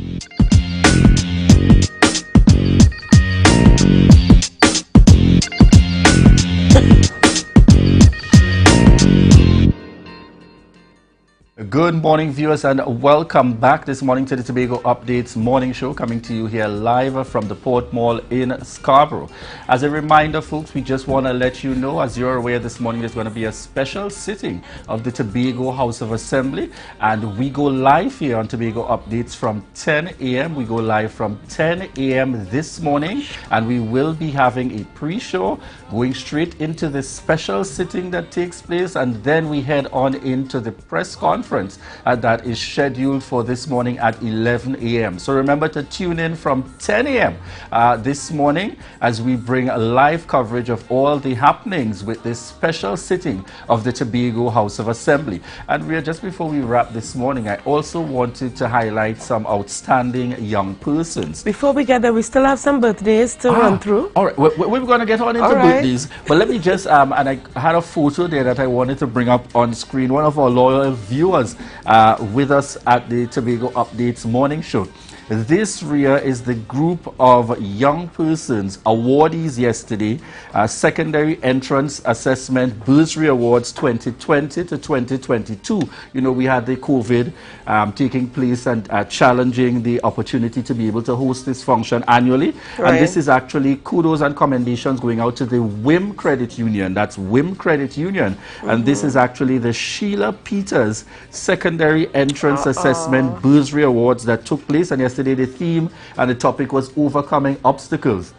And the young lady you see at the middle there, Jaisha Digans, and you know she hosted with us for the election period, was the feature speaker, very dynamic. And on screen, we want to send commendations to President Judy Rajman, and that's the lady next to me there, and also the chairperson of the Education Committee at WIM Credit Union, Ronnie Spence. I wonder if you know Ronnie. I know all of the faces, all of the faces on So screen. I really want to send commendations to the entire team out there that I would have seen out, members of the board, members of the Education Committee, members of staff, and very important that our awardees and the parents were out there in their numbers as well yesterday. Commendations to the WIM Credit Union and the hosting of their awards for this year, the Sheila Peters Awards that took place. And we got some birthdays very quickly before we wrap this morning.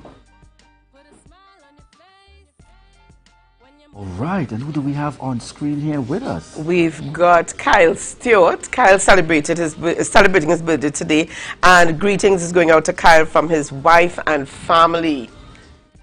All right, birthday greetings going out to Kyle. Yes, Siobhan Stewart. I'm now looking at the photos. That's right. Clearly, yes. Birthday greetings going out there to you, Kyle Stewart. All right, we have on screen with us Onika Henry. Wishing you a happy birthday, Onika Henry. And this is my very good friend here. This is Claudette Daniel. This is Claudette Daniel who celebrated her birthday yesterday. Claudette celebrated her birthday yesterday, and she's one of the CEOs of DMC, otherwise known as D Master Cobbler and Mateos. This is the face behind the Mateos sandals and shoes that we've been talking about here on Tobago Updates. Claudette celebrated her 50th looking, oh my goodness, so gorgeous. Beautiful, so gorgeous. indeed. Claudette, all the best to you in As this new Dwayne season. would say, our youth host, she looks lovely. She looks lovely.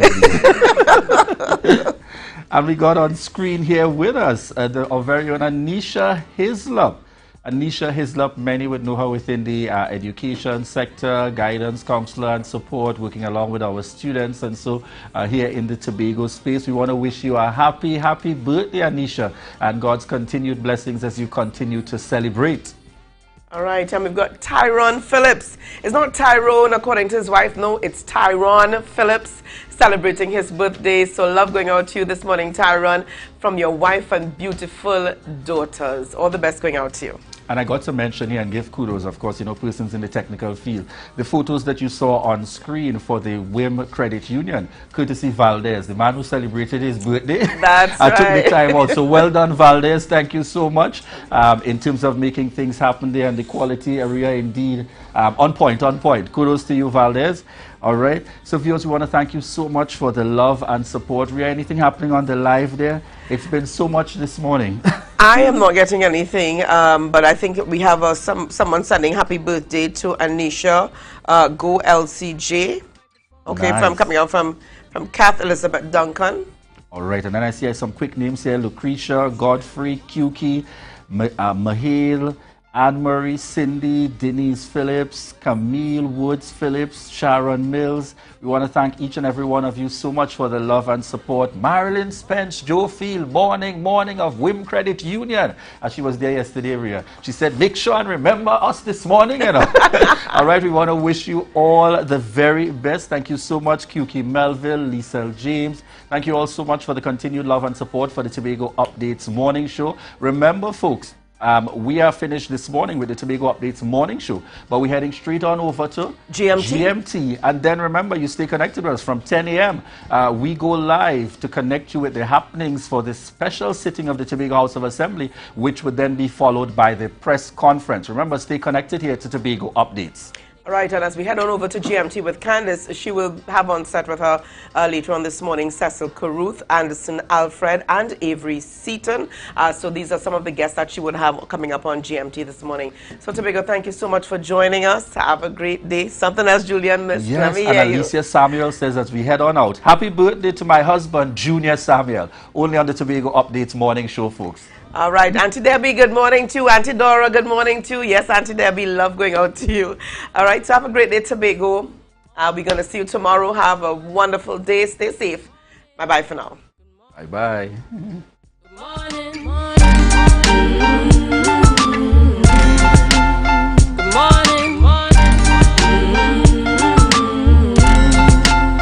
Live the concert. Says our destiny.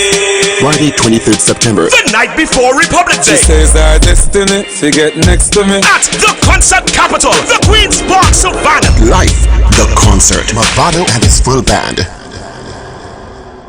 You can now get whatever you need whenever you need it anywhere in Tobago with Tobago. Your meals, medication, groceries and shopping all delivered directly to you. No more hassle, no more stress. Get the Tobago app today on Google Play or Apple App Store. That's TAPPOGO and let us deliver to you. Check our website at www.tapogo.app or call the experts at 494-TOGO and 484-4746. Tobago. Relax. We will get it to you. Tobago's at your service. We are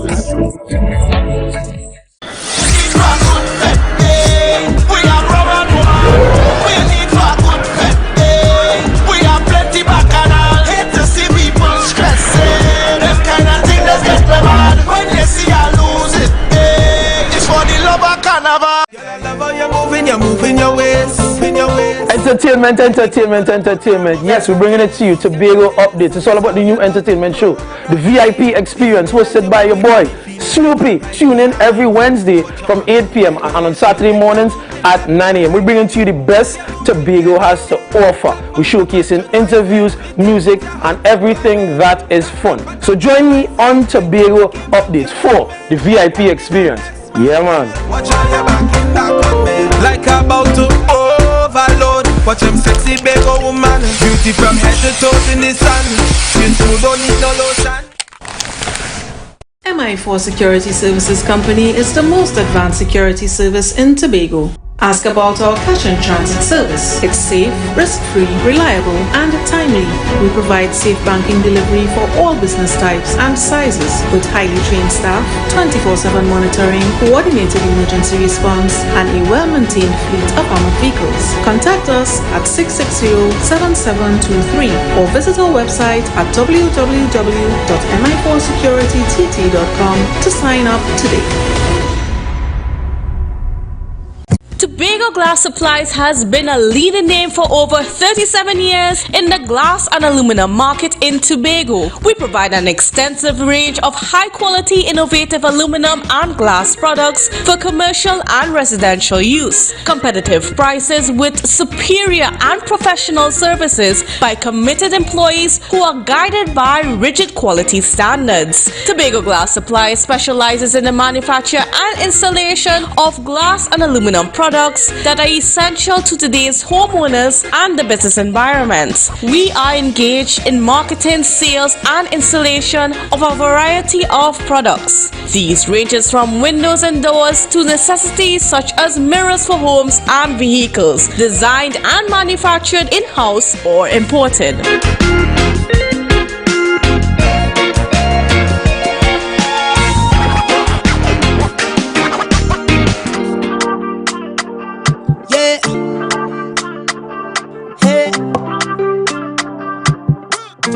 Updates. Good morning, Tobago. Wake up with Candace and Denise. Let's go. It's a brand new morning. Rise up to a brand new dawning. As the passion start to rise, the energy fill the skies. I say thanks for favor to wake up and hear me neighbor. 60,000 people strong. And the vibes is never wrong. We are beauty, we are power. We are people in the sun. We are beaches, we are rivers. We are melanated ones. We special and there is no denying. Tobago is number one. Welcome to Good Morning Tobago on Tobago Update, your source for current affairs in Tobago, Trinidad, and the region. With the perfect conversations to complement your morning routine, I am Candace Jackson, and let's get started with the news in 90 seconds. A special sitting of the Assembly Legislature will convene later this morning to accept the resignation of Assemblyman Watson Duke as Deputy Chief Secretary and to elect another Assemblyman for that position. Duke tendered his resignation on Thursday, September 15th. In a media release, Chief Secretary Fali Augustin acknowledged Duke's resignation and thanked him for his service as Deputy Chief Secretary over the past 9 months. The sitting will take place at the Shaw Park Multicultural Complex because the Assembly Legislature building is currently undergoing renovation works. 4 swimmers failed to complete the task of swimming from Tobago to Trinidad. William Carr, Patrick Leloy, Roger Watts, and John Procope aimed to make history attempting the 60-kilometer swim across the aquatic barrier between Tobago and Trinidad. The men began the swim at 4 a.m. on Saturday from Petitrew Beach in Lambo. However, 10 hours into the swim, the men were pushed northwest by the strong ocean currents and began struggling with the high winds and waves. They then decided to abandon the swim and were taken ashore by their support crew. Meanwhile, nationally, UNC MP for San Juan Barataria Saddam Hussein is blaming the PNM administration for the crime situation in Trinidad and Tobago. At the UNC's press conference on Sunday, Hussein lamented that with 421 murders for the year so far, it is not only adults who are affected, but children who are the victims of gruesome attacks as well. He blamed the PNM-led government for failing to address social ills contributing to crime over the past 7 years, such as gang activity. He further explained that it is a symptom of the government's failure to ensure citizens are afforded a quality standard of life and called for early elections. And that was your news in 90 seconds. And of course, you know, today we have so much happening within our space. I mean, we have the funeral for Her Majesty Queen Elizabeth II, currently ongoing right now. But we also have within our space some changes that are, you know, supposed to take place today. We have that sitting, that special sitting of the Assembly Legislature, where they will deal with the matter of the Deputy Chief Secretary. Now, to get into a little bit about, you know, what is to happen today, you know, what are the laws, all those things, because, you know, there is some legality issues that are circulating within the atmosphere, stating that, you know, the letter of resignation addressed to Chief Secretary Fali Augustine is illegal. Well, it should not be, does not hold that legal weight in terms of the resignation of Watson Duke as Deputy Chief Secretary. Now, it's being said that the letter should have been addressed to the presiding officer as, you know, the Deputy Chief Secretary. It was one of those persons that was elected in the House at the start of this term. However, we have someone on set, a former member of the Assembly, in the form of Mr. Cecil Carruth, and he is going to be, you know, giving us some perspective as to what is to happen and what can happen. I mean, and he's going to be drawing from his experience as well. So good morning and welcome to you, Mr. Carruth. How are you doing? Morning. It's nice to be here. It is nice to have you. But on the issue, it is not a comfortable issue. Of course. Now, before we get into it, now some of you may not know that Mr. Carruth actually sat as chairman of the Assembly, the Deputy Chairman of the Assembly. Chief Secretary. Was it Deputy Chief Secretary or Deputy Chairman? Deputy Chief Secretary. All right, and could you remind us of what year that was? That was between the year 1996 and 2001. And of course, that would have been a time that Mr. Robinson would have, you know, been put forward for President of the Assembly. President of the country, sorry. Of the Republic of Trinidad and Tobago. Yes. That's correct. So back then, what was the process of, you know, the tendering of resignations and the election of yourself as Deputy Chief Secretary? Well, the fact is, I never considered resigning as Deputy Chief Secretary. The situation might not have been perfect, but at the same time, we are human beings and we have our own aims and aspirations, and situations can arise.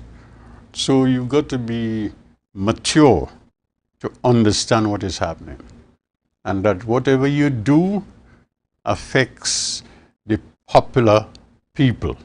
Those people who supported you, you create a confusion for them, real confusion.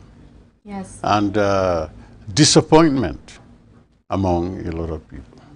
Okay. So I couldn't think about resigning. So in those times when there were resignations that happened within the Assembly, whether it be the Chief Secretary, the Chairman, the Deputy, you know, what was the process? What happened? Well, there was no situation for it to happen with regard to the Deputy Chief Secretary. But there are other people, other members, assemblymen, who would have wanted to resign because they were not satisfied with the performance of the Chief Secretary. And they had their own grounds, and their own aims, and their own ambition. People must have that, and one has to understand that. So as Secretary, Deputy Chief Secretary, you have to operate according to those parameters. That's how it is. And what are those parameters? When you resign, whatever area you're in, be it assistant secretary, and in that case there were 2 assistant secretaries who, they just back off, in a sense, they just back off. And the majority was no longer the majority. So if we went in there with 10-2, because those days were 12, 10-2, you find that 2 would have backed off, so we don't have 10-2 anymore. We have 8-4, and that was it. And we had to function on that basis. So based on what happened on Thursday, I mean, all we know, or all that we've seen, because we don't know if there might have been some correspondence happening otherwise than that letter that was addressed to the Chief Secretary, notifying him of his intent to resign as Deputy Chief Secretary. Should that hold up water, and should that, I mean, is that legal? Whether he followed the correct process, I cannot verify that. Legal minds will have to work that out. I'm not going to go into that. But that is Mr. Duke. Yes. Position is that he cannot continue to operate with the Chief Secretary. And because of the role that he was playing, it has become a very, very big issue. And remember that he claims, and maybe rightly so, that the PDP, on which party they gained that massive majority, 14-1, it was he. And because he said it's he, and he's not being given the consideration that he expected. Yes. And that is what happens. People are expecting a lot of things, but you may not get it. That's how it is. No, and I mean, on that point, we've had that sentiment, and that in the past 9 months, the PDP did not deliver on what they promised on the campaign trails. And there seems to be, just that dissatisfaction that's among some people, that they're not getting what they had hoped for or what they had voted for. So someone who, previously sat on that, in that position, who know what it's like to be in service and to, try to fulfill that mandate from the people. What are your views on, the performance of the assemblymen so far? Now, I cannot give any wise guidance as to what people should think, but people have needs right now. And people look to satisfy their needs all the time. And if they cannot satisfy those needs, and you are not operating towards satisfying those needs, people will be disillusioned. Because remember, on the campaign trail, there's a lot of promise. Yes. And remember that it was not a continuous set of people. It was a broken pottage, and therefore you now have to settle down and focus on what you ought to do. You have to make sure that your secretaries in particular operate according to what you had planned, and they got to keep focus on your manifesto. That is what you do. Keep focusing on the manifesto. You promise them X and Y, you got to deliver X and Y. And people can't wait anymore. Do you think that this administration is focused on their mandate? I think they need to get people have a clear idea of what they are doing. And to do that, you have to go into the communities, listen to what the people are saying, and act on what they're saying. That is what you have to do. In light of this situation where we have Mr. Duke in a way taking back his party and sort of going up against, Mr. Augustine and the rest of the assemblymen that are in there, what are your views as someone who, who have had such a long record there in the assembly? So what are your views on what's happening? Are you disappointed? You're disappointed in some ways that this whole thing didn't have to spill over into the public the way it has come over into the public. I was at a funeral, and this gentleman had his, you call it his cell phone, right? And he said, please watch something. That was after the funeral was over, the service. And then I saw Mr. Duke talking about the fact that people from Tobago are in the United States hungry. They have nowhere to stay and nothing to eat, and this place has dead rats in it. I said, my God. My God. But it has been coming out as if there was some communication between himself and the chief secretary. This is a deputy chief secretary speaking to the chief secretary. But you see, you cannot take government money. It is government money. There's always a procedure. Yes. It's bureaucracy. You can't just take government money just like that and give it to anybody. So I do not know, that has not come out clearly, what procedure was being followed to deliver to the group of 27 performers going to the United States to make Tobago proud. Because I remember there was like a Tobago Day in New York. Yes. I remember this fellow from, oh my God, I know his name so much. Lord. Mr. He's from Glamorgan. He was to get some award. And it would be a moment of pride to be there. But when you are going to these places, you have to make sure that everything is in order.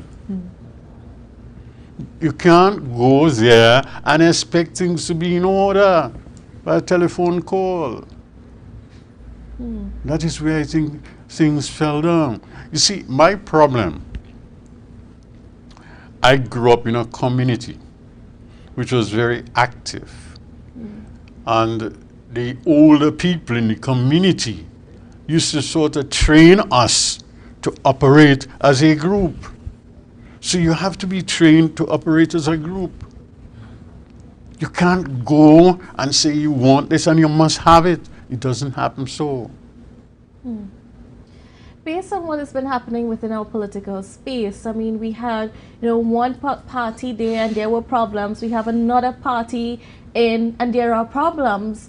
I mean, as an elder within our society, how does that make you feel about our future? The future generation. Everybody wants things instantly. Everything is instant, Now, I want it now. I want my money now. You're working for me. I'm working for you. I want my payment now, and I want what I want. And that's how it is. When new unions are negotiating, they're negotiating for what they want. And they're not getting what the government wants to give them, and therefore they protest. And it seems to me the only answer, the only way you can get an answer is when you protest. So I guess Mr. Duke, being a union person, he's protesting. Yes. But who suffers? Who suffers? It is the people who had hope that things would be better. And it's only 9 months. 9 months is the usual time that you give birth. Yes. But ideas don't take 9 months. Ideas have to be there, and they have to be such that people accept it. People have to be in the game, as it were. They have to share in what is going on. You see, I don't want to speak too much about myself. I used to be with Robinson, very strong man. But he tended to guide you all the time, and there was that respect and awe for the man, because what he was trying to do for Tobago to bring about internal self-government for Tobago, which we have not yet had properly.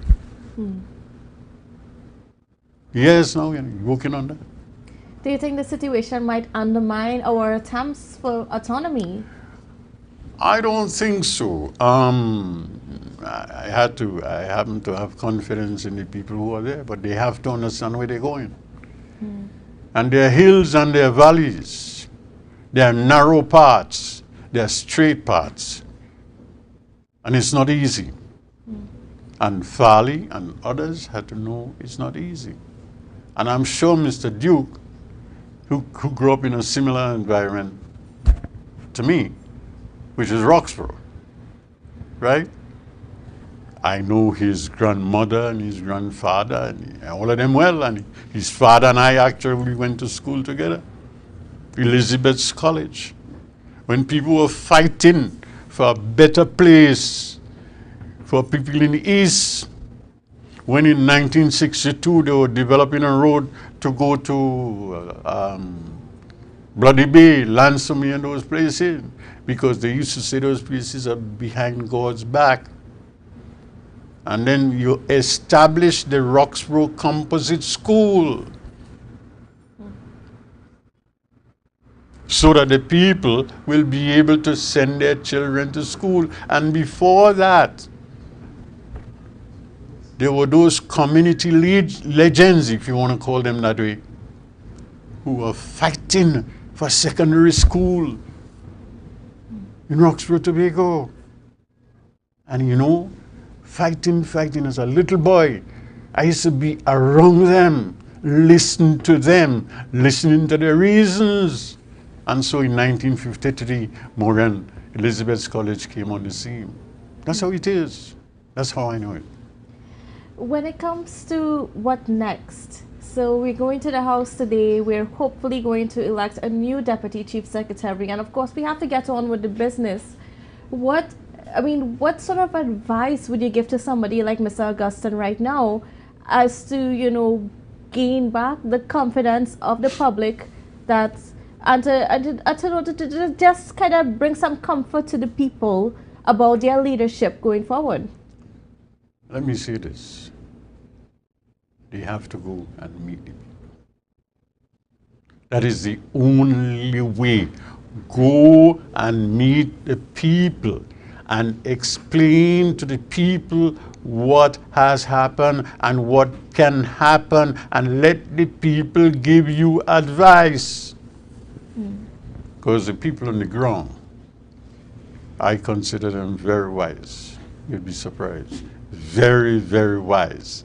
If you listen to them, something will happen. If you don't listen to them, all fall down. Sorry to use that term. You have to listen to them. And I mean, it's hard work. Of course, it is hard work being in governance, and you would know it's hard work. Better than anybody else, you know, how hard it is being in that position. So, you know, we're going into this special sitting today. What are your expectations about, you know, who might step up to the plate as Deputy Chief Secretary now that Watson Duke has resigned? You said step up to the plate. Or be I elected. am almost sure that they have some idea who it is will be replacing Watson Duke. And I have a feeling how politicians might operate. It might be a lady. I might be wrong. And I have no inside information. Either wrong or right. It might just be a lady. But you need people with strength. People who can work in harmony. And people who can go through the humps and grumps which they must expect to face. Now, I'm not too sure if you are a part of the Council of Elders or just that group of people that are there that have that experience and so on. And there's been that talk on the ground that, you know, that this current assembly, and even if any politicians coming up, should be going to that group of people with that knowledge and that experience and lean on them for advice, especially in situations like this. Are you in favor of that notion? I think that is the only wise way out. I think it is the only wise way out. Not that you will accept what they say, but you'll use it as an option. And I give you an opinion just now. You have to go to the people. You have to do that. Yes. Because the people are, some people are clear in what they're thinking, but the people want, and people like to touch you. They like to see you. Come down from your high steps. Come down, come down. The good Lord sent his son. And you now have to become like a son of the almighty people. This is what has got to happen. And it's a pity Duke has some ability. He does have. But you got to use it right. All right. Well, wise words from one of our elders, one of our celebrated elders, former assemblyman and former deputy chief secretary of the Tobago House of Assembly, viewers, none other than Mr. Cecil Caruth. And of course, we're looking forward to seeing what's happening this morning. And if we have the sitting this morning at 10:30, and then following which we also have a press conference from Chief Secretary Fali Augustine, where we will hopefully get some answers to many of the questions that we've been asking over the past few days about what's going on and what is to come. So thank you again, Mr. Caruth, for being here with us. We really appreciate you making the time to be on set with us. All right, viewers, well, we just have to leave it right there for now, but don't worry, we have a lot more coming up for you after the break, so please don't go anywhere. And the vibes is never wrong. We are beauty, we are power. We are people in the sun. It's a different type of thing down there. And we party till we drop down there. With a lot of pretty girls down there. Down in Tobago. Never ever worry, don't mind if life make you sad. I tell them never ever worry, if your house get flooded out real bad. I tell them never ever worry, what I'm saying is true. So just consider, Tatil will always be here for you. Tatil, where people are people. You know what I mean. Our national borders, our first step to security, but a possible access point for guns, drugs, crime. If it does not look right, do the right thing. Call Crime Stoppers anonymously. 800-8477. Report possible border.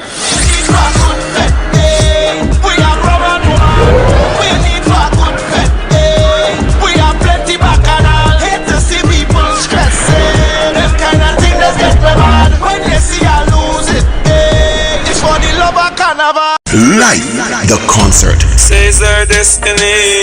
Friday, 23rd September. The night before Republic Day. She says their destiny to get next to me. At the concert capital, the Queen's Park, Savannah. Live the concert. Mavado and his full band. You can now get whatever you need whenever you need it anywhere in Tobago with Tobago. Your meals, medication, groceries, and shopping all delivered directly to you. No more hassle, no more stress. Get the Tobago app today on Google Play or Apple App Store. That's TAPPOGO, and let us deliver to you. Check our website at www.tapogo.app or call the experts at 494-TOGO and 484-4746. Tobago. Relax. We will get it to you. Tobago's at your service. No denying Tobago is number one. I am you and you are me. Together we're stronger. Good morning, Tobago. Good morning, Tobago. Welcome back to Good Morning Tobago on Tobago Updates, and I am being joined by none other than Acting Inspector Mr. Anderson Alfred. A special good morning and welcome to you, sir. How are you doing? And good morning to you. Thank you. I'm doing fine. Great.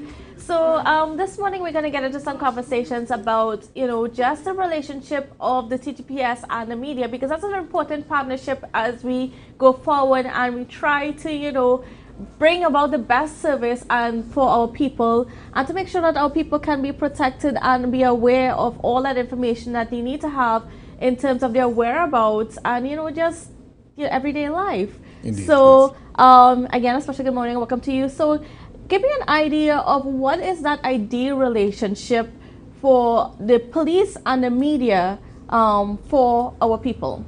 Well, it is important as an organization, the TTPS, to have a good working relationship with the media. It is a medium whereby we can portray to the public what we are doing, what we are up to in ensuring that they get proper service. It's also an important crime-fighting tool as well as we continue to partner with each other. So the media is on the side of the police, meaning that we are working together to serve the public in each of our different capacities. But sometimes that we overlap because there are news which are of crime interest to us and of importance to you as persons in the media. So we see the importance of that linkage, that bond that we should ensure that we engender between ourselves to serve the general public. There are more benefits to share information with you and with the public than we working in silos. Now, that's been a complaint from the media perspective, and I would say, as somebody who has been in this for like the past 10 years, when it comes to getting information from the police as to, what happened with certain crimes and so on. And of course, we know that there are certain information that cannot be said to the public, but there sometimes is that reluctance to give that information to the media. So oftentimes we go off on, witness accounts or unauthorized sources or so on, or unofficial sources, even if it's just a little friend in the police service and so on. So how is the police going to be working with the media in terms of making sure that we can put out that correct information out there, or that official information out there on a timely basis? Great. So let me clarify or explain what is perceived as a reluctancy. Therefore, we are now in the age of social media. So in this regard, we have incorporated within the organization a corporate communication unit. Those are persons who are directly mandated to liaise with the different media houses, as well as to, on their own, to give information through social media or through the general media format. So when a reporter like yourself, when you seek information and there is, I would say, a timely information exposure, it is done incrementally because it goes alongside, we go alongside with the investigator. Yes. And there are certain issues that cannot be given within the time period which you desire for your purposes that will, I would say, stymie a proper investigation. There is also the issue of what is required at the time for information purposes. So therefore, with that relationship we try to foster with you members of the media is for an understanding of the position of the police. We understand the issue of being first. We understand the issue of being accurate. So therefore, what we try to do is to ensure that there's a balance between those two entities, accuracy and being on time. We are the persons on the front line with criminal activity. So therefore, we are the best source to give that information to persons out there seeking that information. However, with the partnership that we have now, there is an understanding, there should be an understanding that we are trying to bring to members of the media is that there are certain aspects of investigation that has to be done incrementally. Yes. And I mean, I'm hoping that the viewers are really listening here, because a lot of the times us as media personnel, like we get the criticisms for not bringing out that information, but it's not necessary that we don't want to bring out that information, but we have to wait on you guys, and it depends on where your investigations are and what information is safe to be released to the public, that we can, release that information as well. Now, and then when it comes to suspects, there's always been that question about, why don't we publicize suspects, because we see it in America and these other places. When there's a suspect for a crime, that information is given to the media, the picture of the person, or even that profile drawing of that person. And the media people is allowed to transmit that information and sort of try to get that word out to help get tips that may lead to the capture of that person. Why isn't that done within our space? Well, it is done most of the time. For example, there is a certain media house that there's a segment called Persons of Interest, where they are portrayed and they are shown with certain description and the offense of which they are wanted for. But most of the time there are issues where it deals with the identification of that suspect. And we have to be fair to persons that are suspect in relation to a crime. So therefore we cannot prejudice the investigation by putting out these persons here before time, where the person has to go through an identification process to verify that that person was indeed the person that committed the crime. So therefore there's an issue of fairness and there's an issue of sharing the information that can be shared at that time. Because I know that's certainly one of the questions that we get asked a lot as to, why are we not sharing that information? But I mean, hopefully that information will suffice. Now, in going forward, in terms of how the media and the police are, how that partnership is going to be like going forward, what can you tell us? Well, I can tell you, for example, what we are doing here now. This is an example, a typical example of partnership. I sharing information with you and you are asking questions on behalf of the public. So we are imploring the members of the media to keep that line of communication open. We understand the importance of your function, and we sincerely hope that you understand and appreciate our function. So it is indeed an ongoing, a work in progress to ensure that we are both on the same levels of communication. We are the persons out there. We are dealing with the direct impact of crime. So your source of information primarily should be the police. Yes. Because we can tell the crime story best, right? Because there is a difference in the truth and the sweeter story, right? So the public sometimes they gravitate towards what is more exciting or what is more, I would say, a greater impact story. Yes, and the more truth, sensational. yes, and the truth sometimes could be boring, right? But the truth is facts, the facts that we deal with, because these same facts is what most time end up in the court, right? So we have to be sure and accurate in what we are reporting, because we cannot change. When it is out there, you cannot pull it back. Right? So therefore we try to partner with the media to ensure that we are on the same page most times. And then how can we ensure that as the investigations go on and, as certain things get closed or, get to that point where it can become public information, how do we ensure that, that let's say that the media is sort of updated with that information so that we can share with the public as to what's happening with some of these crimes and the solving of some of these crimes? Okay, good. As we as I mentioned before, we have the communication network, the corporate communication unit, and that's where we showcase our exploits. And that is where we deal with issues in a timely manner that come to the attention of the police. So we ensure that there is an official medium through which information will be shared to the various media houses. And as what I'm doing now is just part of that process. Okay, great. Yes. All right, well, Inspector Alfred, I just want to thank you so much for being on set with us. We are unfortunately out of time for this segment, but we look forward to that continued engagement and, having you guys on regularly with us. And then maybe when you come back, we can get into some details about some of the crimes that are happening and just some updates. Thank you for our public. Okay, thank you so much. All right, great. Well, viewers, of course, don't go anywhere because we'll be back right after this break.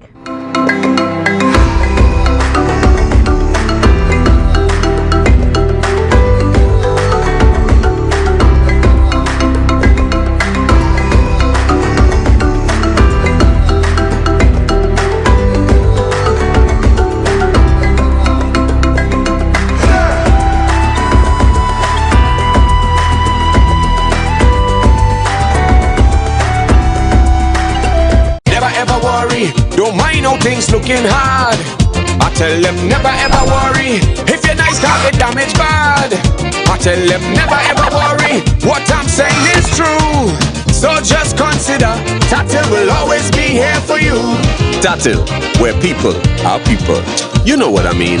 I'm Patricia Nicholson Richards to our Come to top Tobago story. Update Sports. I'm your boy Marcus Daniel. Thank you. Trinidad and looms as remains. When the public is nobody lives here. Oil and gas exploration continues to affect the livelihood. Spearsides Marine In Tobago fishermen, when will the Sion Roxborough Francis Hospital be fully functional? Of the 5 a.m. to 12 p.m. window Still find at the islands treasures like the golden continue waterfall. to rise in Tobago.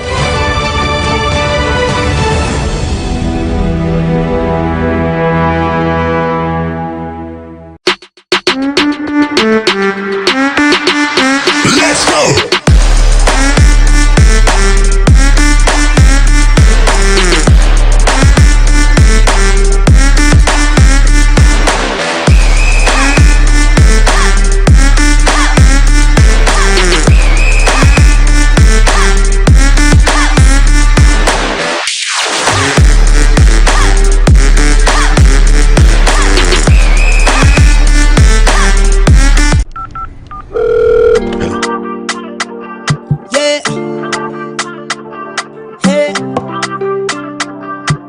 Tobago updates.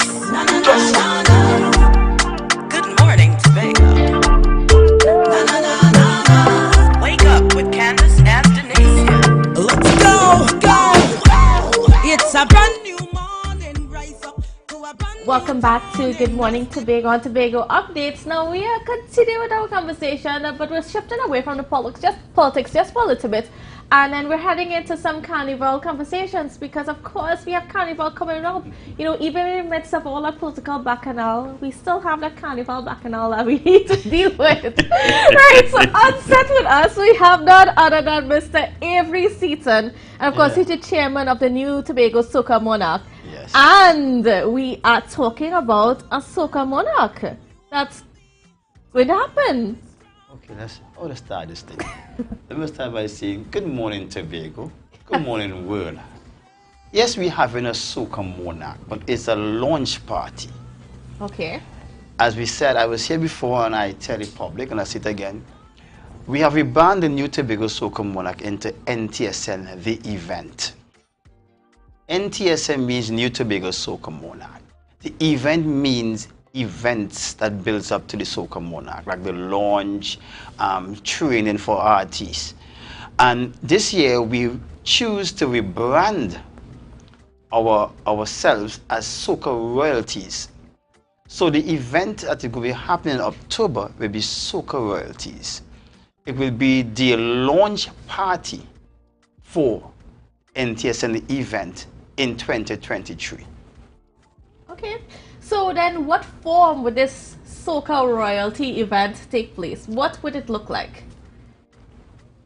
An event to come and enjoy Tobago artists. We have been striving for many years to showcase our Tobago artists because really and truly Tobago artists need that showcasing. I mean, there's a lot. I counted up to last night, we have about over 80-something artists on the island. Wow.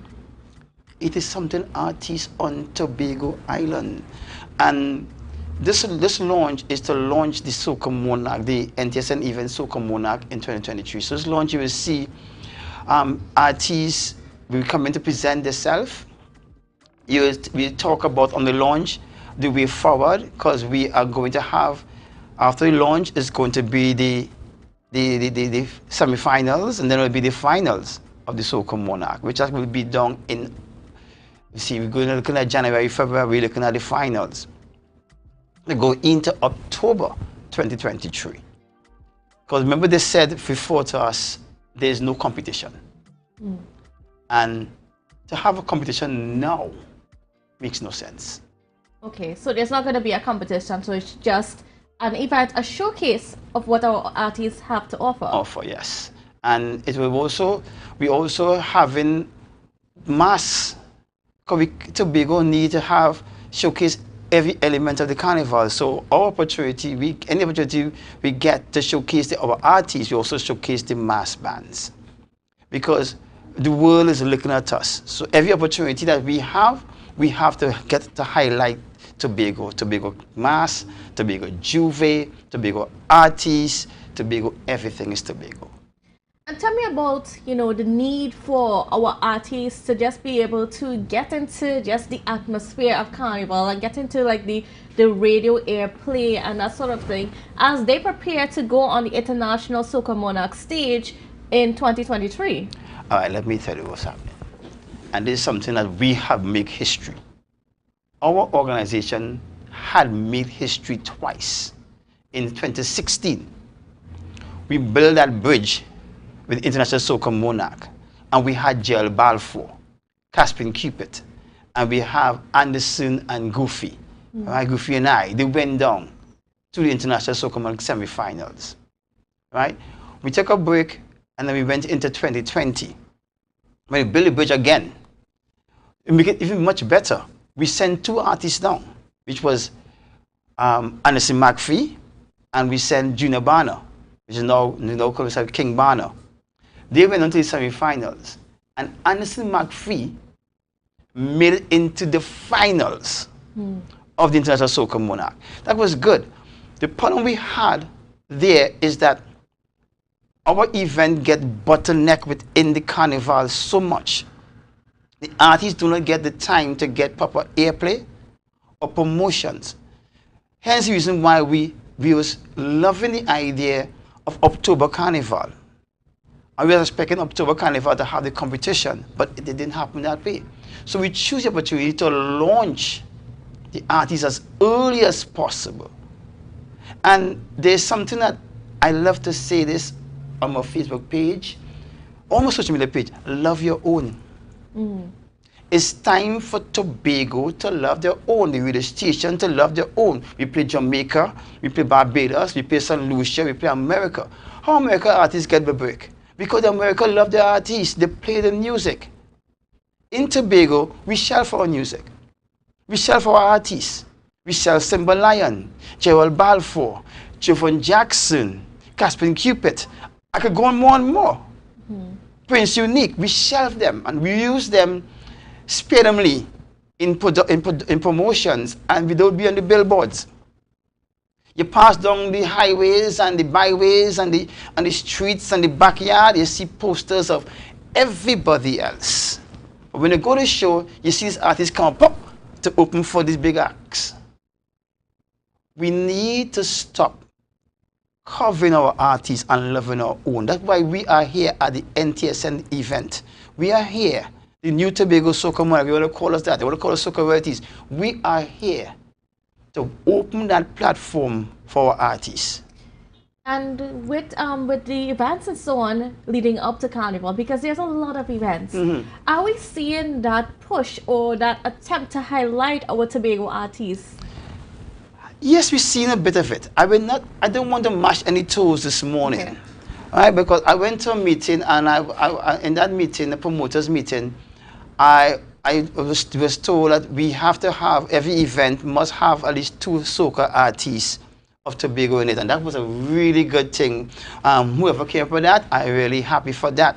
But again, this is Tobago time. In Trinidad time, you hear all the Trinidad artists. You hear them back, belly and side. In Tobago, what do you hear? What do we hear? What the ground hearing? What the airwave hearing? What we hearing? What we seeing? We have over four events on one night. You're seeing the big names coming up, and where are our names? This is the time for us to shine. We're supposed to be focusing on Tobago artists. Yes, bring these other artists as guest performances. Why make us guest performances and these are the highlight performances? So give me an idea of what the show is supposed to look like, when, where, all of this information. All right. We have started build-up for the show already. We are partnered with the Bar Boss in Buku. Lovely venue. We partner with Bar Boss in Buku. Every Friday night, we call it Carnival Friday. Every Friday night, we feature at least 3 or 4 artists down there. That's the stage platform we're building up to the launch party. So in essence, like a Carnival Calypso tent. Right. But it's like a soca tent. It's a soca tent, right? Yeah. Right? So like a soca tent, but it's Carnival Fridays. Yes. So you come down in here. Last week we had Simba Lion and his crew. The week before we had Javon Jackson, Prince Unique. This weekend now we have the next other artists, which is the artists of the Lucky 2 Jumpy Rhythm. They'll be down there. Those are the build up for it.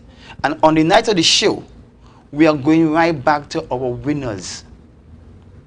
All our winners from the previous Soca Monarch will be on stage. They'll be presenting themselves. They'll be presenting the music. We're using local artists.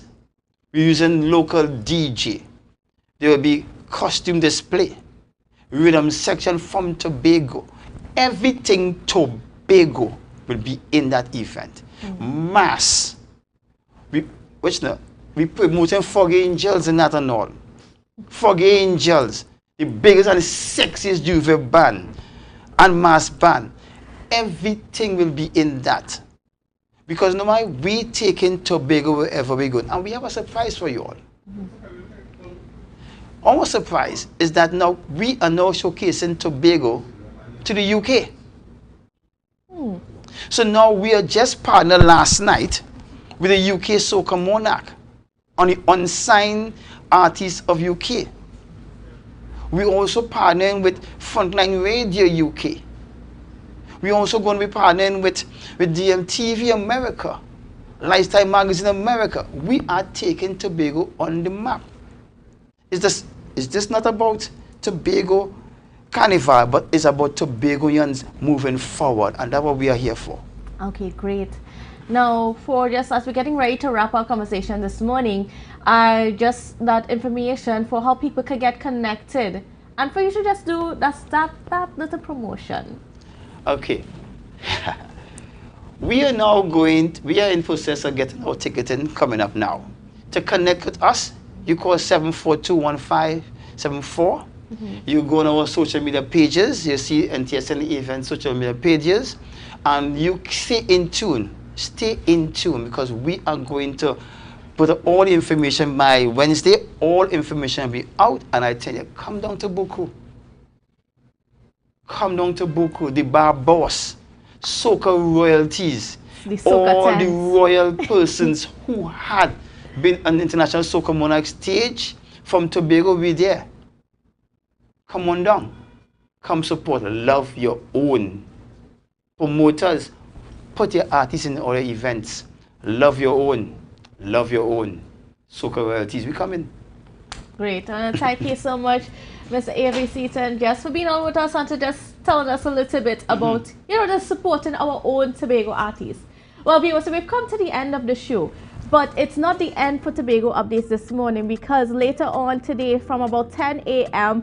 we'll be bringing to you live coverage, a post-show for that special sitting of the Assembly Legislature that's supposed to happen at 10:30, where a new Deputy Chief Secretary will be elected. And then following the Assembly Legislature sitting, which is not supposed to be a long sitting, there's going to be a press conference by Chief Secretary Farley Augustine, where he is going to be giving us all those answers to the questions that we've been having over the past several days. So hopefully many of us who are just waiting and watching and just viewing the situation, we can get some clarity of what's been happening within our political space. So I will be on set here, so don't go. I guess just you can go and take a little break for about an hour or so, and then join me back at 10 a.m. for live coverage. All right, so viewers, it was a great being on set with you this morning for Good Morning Tobago, and we'll see you again later. Bye for now.